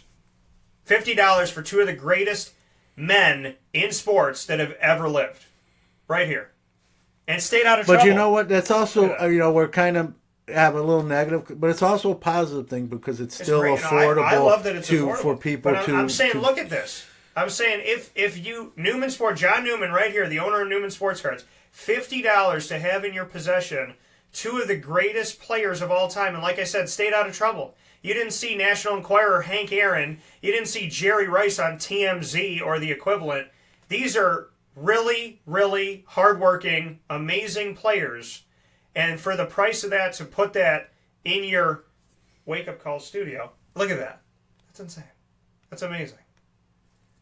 And the thing is, I go back in time because it's no offense to the rookies now. There's a lot of rookies that I like. I mean, Leonard Fournette kind of got me back in the game. But seriously, Brett Favre, Jerry Rice, Steve Young, Dan Marino, those are the rookie cards I want. Yeah. Like a Dan Marino, original. I think for most people, too, it comes back to that age when you were younger, too. When you first got into sports, what brought you in, Like a LeBron James rookie card, I don't know. I respect LeBron, but I don't know what that would do for me. Yeah. For me, I'm older, obviously, so I go back, a little bit further. Like a Bird rookie card? Oh. Yeah. Robert Parrish, who played until he was 42 years old. Yeah, when it comes to basketball, I'm originally from Brooklyn, New York, so I know this is probably not going to make some SU people happy, but was a big Chris Mullin guy, being he's from Brooklyn, and St. John's. St. John's. Growing up in New York, I'm a huge SU fan now too. And what's nice now is that St. John's is still in that old Big East, and now SU's in the ACC. I can actually root for both of them. But originally, growing up in New York, I didn't know about Syracuse yet until I moved here. So I was a Johnny's fan and a Chris Mullin guy. Yeah. And then when I actually came to Syracuse, it was Dwayne Washington was here. So I became Dwayne Washington. I actually was a Syracuse, as crazy as it sounds, they both were in the same conference and rivals, and I kind of rooted for both teams. So when they weren't playing each other, I was hoping they both won. And I have here in the studio, I have, kind of my own Hall of Fame. I have a Pearl Washington signature because one of the last things basically a little over a year before Pearl passed away, through Wake Up Call, I brought him out into the community. He was willing to do it. We went to Carvel DeWitt, did a live show, and then we did a few more live shows around the city. And so some of the last signatures, last sightings, and last pictures with the community, with Pearl Washington, I'm very, blessed and thankful to say they came through Wake Up Call. Yeah. And I think the last thing that he did on location that wasn't in the Dome or Syracuse University related was with us. And he was just, signing stuff away and handing it out to people, and it really just, it meant the world to me. And we actually became, I'll never forget our conversation. And as much as we do these conversations here on the show, and I appreciate people listening in, and I love that you love them, I always say that some of the best conversations I've ever had in my life were never on air. Yeah. And Pearl and I were sitting in the reverse, well, actually, to you, how you see it on camera here is right. So I'm driving the car, and we're driving through Liverpool. We're by Onondaga Lake Parkway, and Pearl's sitting to my right. And, Pearl said, I really appreciate doing these shows with you. And he said, it's brought us closer. And I said, Pearl, I said, you need to thank me. I need to thank you. I said, you're I said to anybody, any Syracuse fan, to be like I'm sitting in my car with Pearl Washington, that in and of itself is a miracle. And so I'm sitting with Pearl and we're talking, and he looked at me and he said, doing this stuff together and spending this time together, he said, I want to call you a friend, but it's more than that. And he looked at me and he goes, we're like brothers now. And that was one of the last things that Pearl Washington ever said to me. He said, we're like brothers. We're like brothers now. And I appreciate you doing this. And I was like, Pearl, I'm the thank you. You're the you're welcome. And for it to be reversed wasn't. And I said that to him. I said, for you to thank me is insane. But that was one of the moments I had with him. One of the last moments was, I consider you a brother. It shows you what kind of guy he was too. And that's worth more than I can't even I can't put anything on that. Yep. I really appreciate that. So and shout out to Tim Bednarski, who just joined Cicero North Syracuse CNS athletics director, and we do a lot of every single month. You can find us at Chick-fil-A Cicero, working with CNS to put the community out there, get the kids out there, get the coaches out there, and build up the community, build up what CNS is doing, and build up Chick-fil-A's message. So a shout-out to Tim for joining the show. What else we got? All right, this one I think you'll find a little I've been eyeing a card this whole time, and he's been waiting. I thought it was going to be the last one he showed. I brought this one. This is what's called a Jersey Auto card. He brought it because he wants me to buy it. It's a D.D. Westbrook.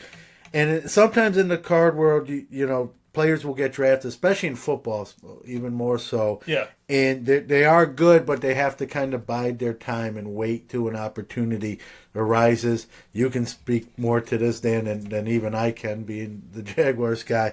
But now it looks like it's going to be Westbrook time in Jacksonville with some of their wide receivers that have, went elsewhere. Yeah, they let the number 1 and the number 2 go.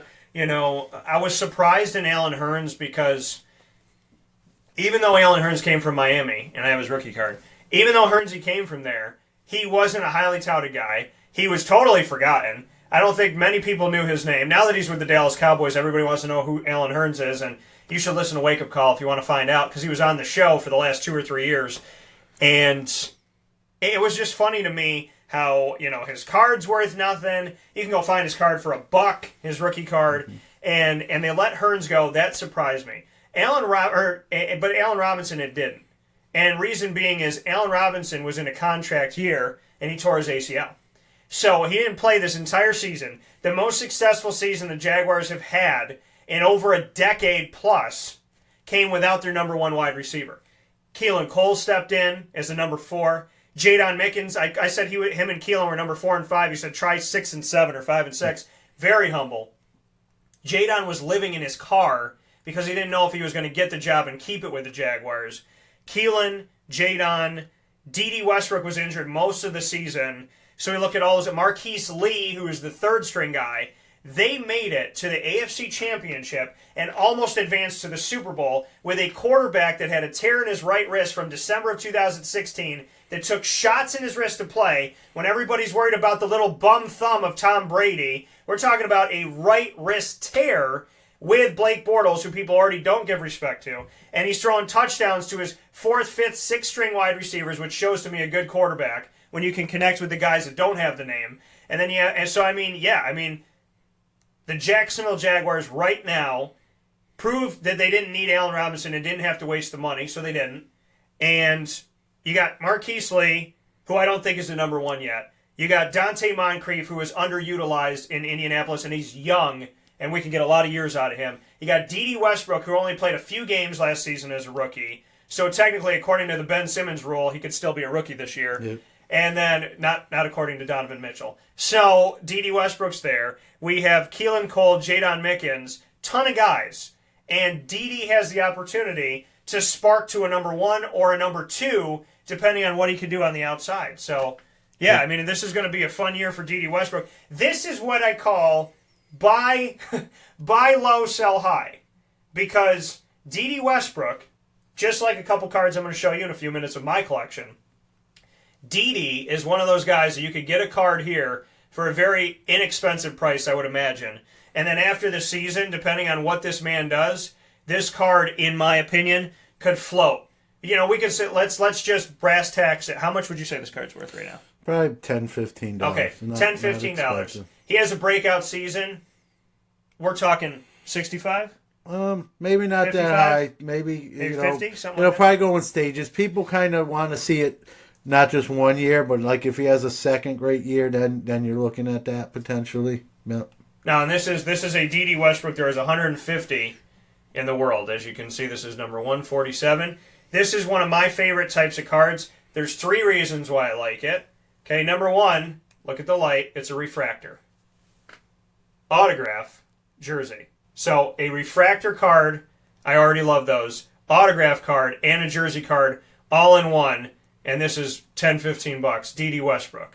Okay? And it is, I mean, it's, to me, this is just, it's, I mean, it could be one of the biggest breakout players in the NFL coming up this season, D.D. Westbrook. And that's really nice that's the point is with certain guys, people sometimes lose patience. Sometimes you just have to be patient, even in the card world. You know, put it in a box and wait till they pan out. That one you can put in your stack. So that one's my gift to you. Oh, you're giving this to me today? That's yours.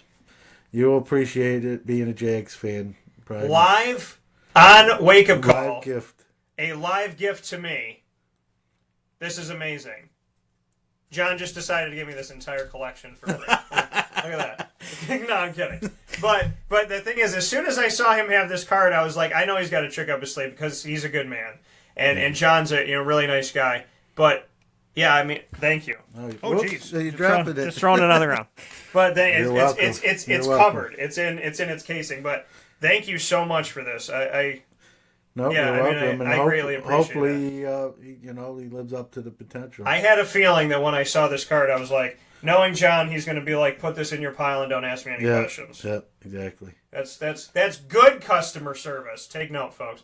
That's very nice. And John, works with you very well. I love the way you go about stuff. Yeah, and I want to stress to anyone, any questions, it's, money's nice and we need it to obviously live, but this hobby's that's not my main focus. I have a regular job, so the sports card is actually just a side hobby slash business. You're so good with it because, like you said, you always say to me all the time, you said it this morning before we went on air, you said, if I don't have it, I'll get it. Yep. If you need something, let me know what you need, and I'll do my best to get it. I've done this for 30 years. Maybe not. I took but it was like a 5-year hiatus, but I have 25 years experience. You know the game, right? So you get to know people. I know where I can get different things. So. I'm trying not to totally geek out right now. This was just given to me by John because John's a really nice person. It's really awesome. But yeah, I mean, John is somebody who gets some really amazing cards and does some really amazing work, and not just for that gift, which I thank you for, but it's the customer service of it all. I think your prices are very generous, even on some of the best ones you have, and like you said, I mean, you have a passion for this, but I feel like you like to see people walk away with a smile on their face. Yeah, that's what it's about. Or some people are like, this is the, this is how I'm doing it. This is the game. It's all serious. I mean, if they don't, when it comes to this hobby, you want people to stay in it, to be sustained, and if they're not happy, they're going to have a bad experience. They might just say, "Hey, this I don't like this." You know, you want to make and listen, sports cards is not let's be honest, it's not a necessity. No one needs. It's not like going to a supermarket and buying provisions. So it's kind of, in a way, it's a luxury. So if you can keep someone happy, that's what it's about. If Walking Dead happens someday, then maybe this could be the currency. Maybe I find Negan, and Negan's a sports card collector. He's already got the bat. What if that was a Mickey Mantle bat? Talk about defacing that. Oh, well, the Mickey Mantle bat has barbed wire now. I call Lucille. And that's another segment in hobby, is the non-sports cards. There's Walking Dead cards with these guys, you probably know Star Wars, and the actors have signed it. They've taken the Flash cards. They sign them now. Yep, the parts of the costumes of the Walking Dead are put instead of a jersey card for like sports.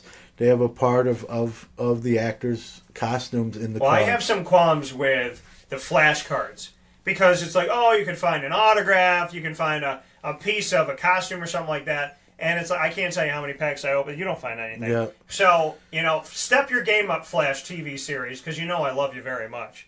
What's your... This is the last card I brought. And this illustrates how fluctuating this hobby can be. So this is the flavor of the hour, as they say, Shohei Ohtani. And this card, one day it's $10, the next day it's $30, depending on how he's pitched or if he hit a home run or not. So I brought that. Okay. Shohei Ohtani of the Angels. And that's the crazy thing with this card. Literally, last week at one point online, it was going for $10. Then he had that no hitter for 7 innings, and this card went to $30. He played the Red Sox the other night, got kind of hit around a little bit, got a blister, and now it's somewhere probably $18. So it's almost like, day trading. In the stock market, how one day why is it him? It's certain guys this happens with. It's because they're not sold on him yet. Is that because he just came in? Yeah, everyone. With Shohei Ohtani, he's one of those guys. He's polarizing, and people fall either on one side of the fence or not. He's going to be a bust, or this guy's the greatest thing since sliced bread. There's really no in between with him.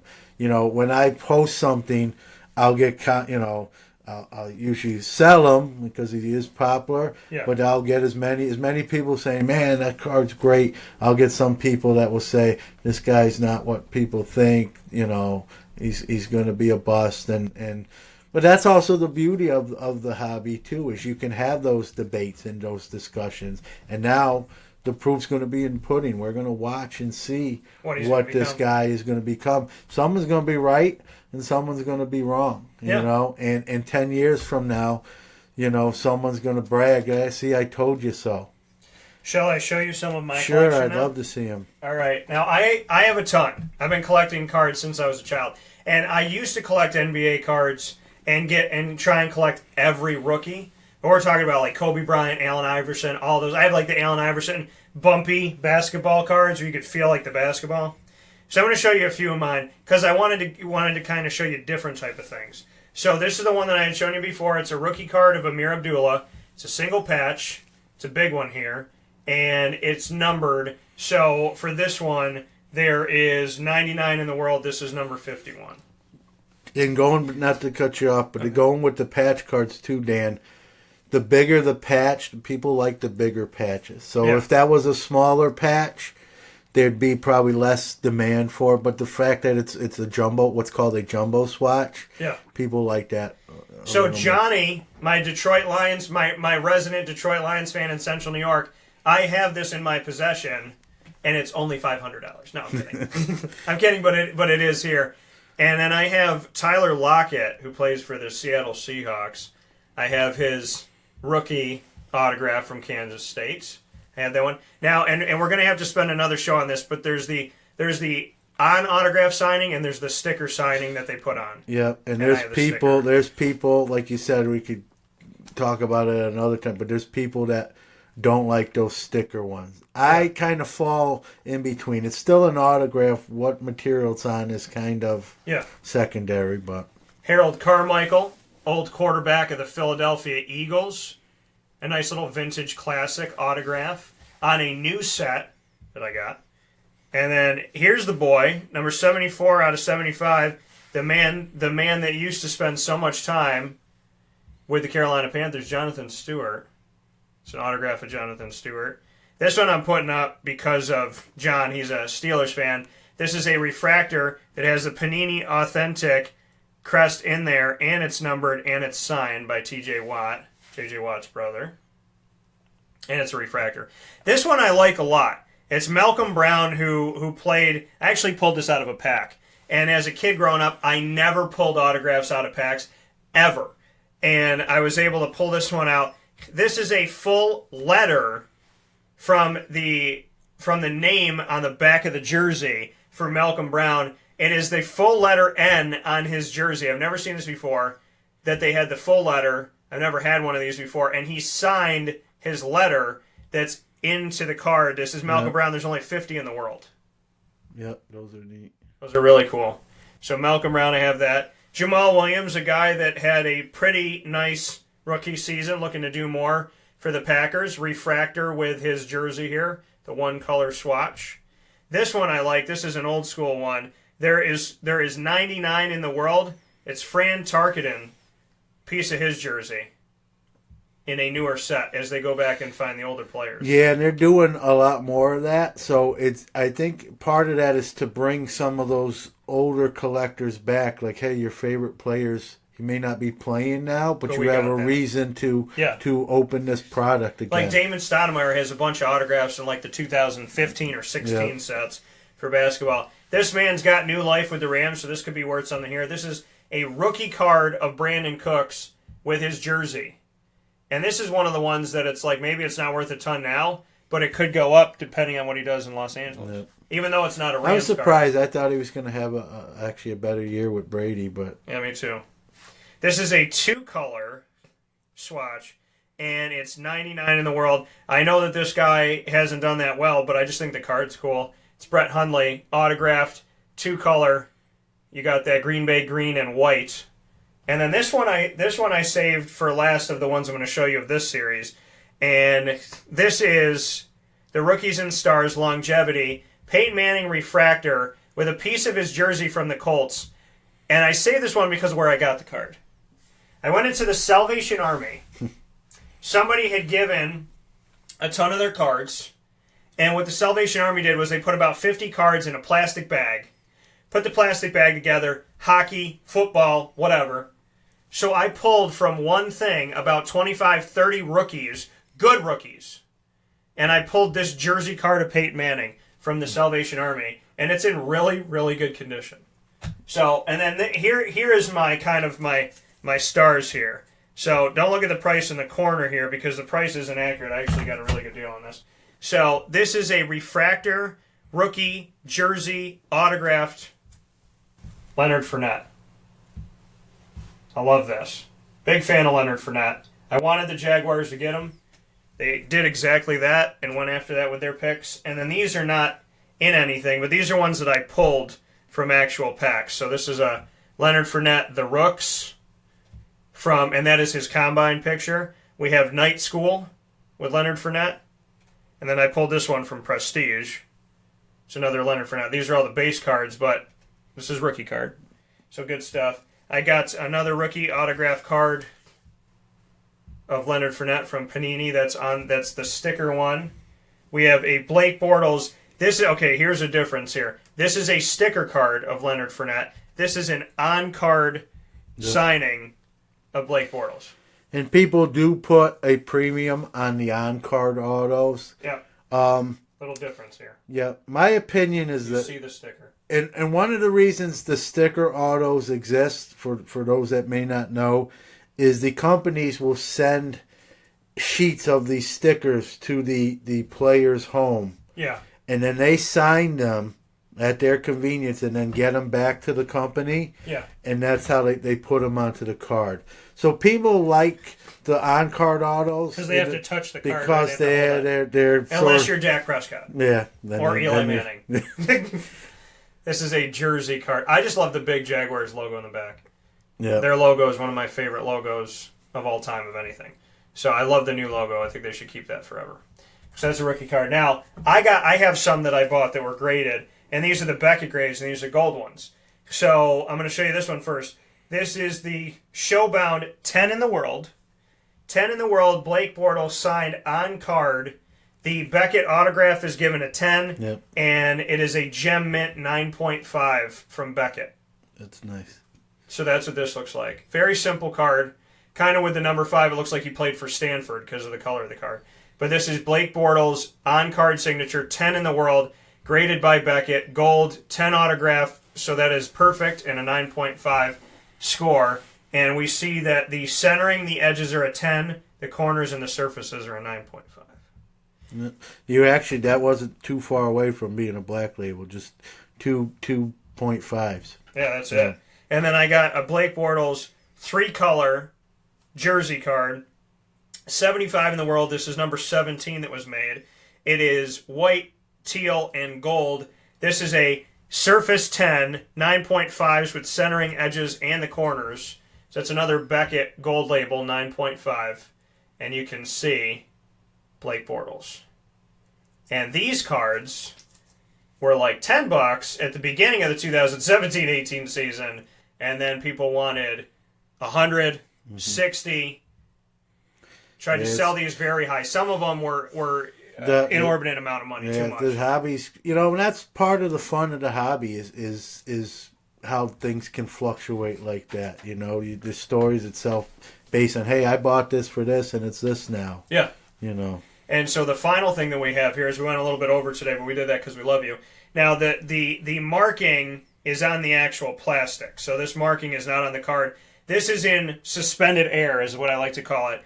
It's a very, very thick that's plastic. A lucite case. So this is, what is it called? The lucite case. Lucite case. I call it floating cards is what I call it. Yeah. This is a Nolan Ryan autographed card, which is actually, instead of when they do it now where you see that they number a card. The stamp number. This one's hand printed. This is a hand printed. Somebody wrote with a Sharpie 105 out of 1,000, and then it's a 1 of 6 outside of that. So it's a limited edition 1992 Nolan Ryan autographed card. Yep, that was made by Pacific in 1992. It was called the Express Set. That was a very now, popular. why does it say 105 out of 1,000 and then 1 of 6? Okay, so what this is there's 5 other cards in the series. Okay. And he signed 1,000 of each of the cards. So you have what's that, number 1? So this is 1 of 6. Okay. So he signed 6 cards in the series. Yeah, 1,000 of each. So Okay. there's 6,000 cards that he signed in the series, but 1,000 of this particular So card. is this, like we said before, better because it's the first one of the 6 that he signed, or does it not matter? No, not in this. If that was, let's say, the hand number one instead of 105, If it was one out of 1,000, there'd be probably a premium. Still there. a really nice. Still Nolan Ryan Hall of Famer. Nolan Ryan That's Hall all of I gotta Fame say. autographed card. This is from my Uncle Bill, and Uncle Bill, if you're watching, if you're listening, I love you very much. And smartly, I'll give you credit. It's in a soft sleeve in the lucite case, which is good because sometimes in these screw down cases, the cards will stick to the case, and then if you unscrew it, it rips the card. But the fact that it's in the plastic sleeve will save you. Nolan Ryan, good stuff from my Uncle Bill. Much appreciated. I told him, because this is my favorite thing, I would go to his house because he collected like crazy. He had boxes like the 60s that he never opened that looked like it had like smoke on the plastic or whatever. So this card I used to always look at, and I can't remember exactly what he said, but I would just stare at this, and he took it out, and I would always look at this one when I went to visit him, and he was like, "Do you like it?" And he handed it to me, and he goes, "Go." I was like, "What do you mean?" He goes, "Take it." So this is one of the ones that is probably one of my most prized possessions. Yeah, sentimental value. Right, and I could probably make good money off of this card, but I will never sell this because it's from my Uncle Bill. And I have the football series of this like that when they wrote the name down the side. So Nolan Ryan autograph card, and not even stamped like they do now. That is written by a person, 105 out of 1,000, 1992, which was the year that both of my grandfathers passed away. So this was a positive in a tough year, and from my Uncle Bill. So it's all good stuff. Yeah. I obviously have some things to buy. Sometimes the stories that revolve around the card is more, in a way, more valuable than some of the cards that the stories revolve around, and that's the beauty of it. So just so people know, there is an amazing plethora of things that you can buy by hanging out with this gentleman, John Newman of Newman Sports Cards, also his son Jordan Newman that helps him out. We have the website up here. You can check that out. That's ecwid.com/store/Newman Sports Cards.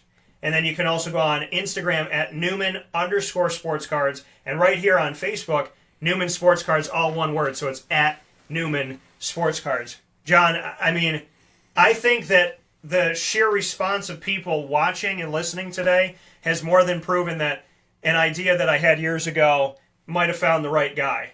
So maybe we're going to have you back in studio. I'd love to be back. I had a lot of fun. This was great. John Newman, Newman Sports Cards, Central New York native and a Central New York support. Well, a New York native here in Central New York. I've been here a long time. You've been here for a long time. By it's like common law marriage. Yeah, we're going to make you an honorary Central New Yorker. So, but John Newman here with us, great guy in the community. Newman Sports Cards does a lot of amazing work. We're going to have him at the CNY Pop Festival. So he'll be selling his cards in August. That'll be fun. Looking forward to that. So that's going to be great for us. Have to get Jordan up early that day. Yeah, we're going to have to get Jordan up and out early. You're on alert, Jordan. One day of the year you got to get up August 20th. It's going to be in the summer, and if it's not snowing in August, then it'll be good for us to get up for that. At this rate, it might have just melted. One of the predictions that I was right about, but my wife not happy that I was that it would snow in April in Central New York. So for Wake Up Call with Dan Tortora, listening on mixlr.com/wakeupcalldt, make sure you become a member every Monday through Friday from 9 a.m. to 11 a.m. Eastern Time. We're with you all next week. We're going gangbusters on the NFL draft. I'm going to release my mock draft. I'm going to let you know what's going on. We might have this guy come back because he's been awesome. I love it. Might have to do that. So Newman Sports Cards, John Newman, he's going to rejoin us next week. Can we make that happen? Friday, I'll still be in South Carolina. You're going to be out of town. Yeah, so we'll do it the week after. All right. Because you're going to be on vacation. I forgot about that. So we're going to do the mock draft for the NFL, my mock draft. Hey, I won your fantasy league, so I got that credentials. He has that. He didn't get the toilet bowl. So we're gonna get that going. We're gonna get that rolling. So John's gonna come back with us very soon here, and we're going to next week on the show mock draft. A lot of NFL draft talk coming up as the draft is Thursday to Saturday. We're also going to have my conversations with the American Athletic Conference coaches and the ACC coaches on the broadcast. Tuesday is the American Athletic. Wednesday is the ACC. I got to talk with them on the teleconference. Their direct responses to my questions will air live on the show. So you hear from coaches all over the country. And we're going to do a whole lot more. Ingredients to Success, Through the Looking Glass, Annoying Moment of the Week, Significant Sound Bites, all the stuff we normally do. In the meantime, make sure that you circle on your calendar Monday, April 23rd, 6 p.m., Chick-fil-A Cicero with the CNS Boys Lacrosse team. Thank you so much for tuning into this. And can I get one more plug? Yeah, you can. I have Brooks Robinson and Al Kaline autographed they're cards. They're both Hall of Famers. I recently was asked to, there's an upstart online hobby magazine called baseballcardlife.com. Yeah. And a gentleman that started it knows my vast experience in the hobby. He's asked me to come aboard as co-editor. Yeah. So once I get back from vacation here, I'm actually going to start doing some article writing for the site. It's www.baseballcardlife.com. And I'm going to talk about stuff in the hobby. I'm going to be honest with you. It's going to be good and bad elements. We're going to just honest, straightforward stuff about the hobby itself. So pretty amazing. Good opportunity for you. Yeah, it's nice because it gives me kind of a platform to maybe even potentially make some changes, illustrate some things I don't like that happens in the hobby, and what we can do to kind of improve on it, and point out the many good things. There's more good things than bad. I don't want to make it out to be. And there might be an avenue for you here as well. Oh, I appreciate it. Might have to make some things happen with Wake Up Call, since I'm a big fan of what you're doing. So. I appreciate it. Thank you for having me today. John Newman of Newman Sports Cards, myself, Dan Tortora. Thank you so much for listening. Like I said, next week, college football, NFL. We're getting you so ready for the NFL draft. Mock draft coming up. ACC interviews, American Athletic interviews. Dino Babers, obviously, with Syracuse. He'll be a part of it. Schedules came out yesterday. So and the schedule. We'll have to talk about that next week, too. So much coming up. Can't wait to have you on the broadcast. Thank you for tuning in. mixlr.com/wakeupcalldt. Facebook at wakeupcalldt. Twitter at calldt. And Instagram at wakeupcall_DT. Get your CNY Pop Festival tickets now at cnypopfestival.com. You'll come see this man and this gentleman as well. And make sure that you check out Newman Sports Cards at Newman Sports Cards on Facebook and on Instagram at Newman_Sports Cards. For John and myself, Dan Tortora, thank you so much for being a part of the show. I appreciate it. Thank you, everyone listening out there. Any questions, that's what it's about. Just keeping everyone happy in the hobby and have fun. You got to have fun in it. That's why it's a hobby. Yeah. So. And it's been a long time coming that I want to do something like this. So I'm happy that we got to do that, John. I appreciate it. I had a lot of fun today. All right, everybody have a great day. Be good to one another. Enjoy your weekend and make sure that you take care of yourself and enjoy your life, because we're not promised tomorrow. We're not promised 5 minutes from now. Mm-hmm. So let's take the time that we have and let's be good to one another, and let's bring this world back together instead of further apart. Have a great day, guys and ladies and children. Thank you for listening to this family show of Wake Up Call. We'll talk with you very, very soon. God bless.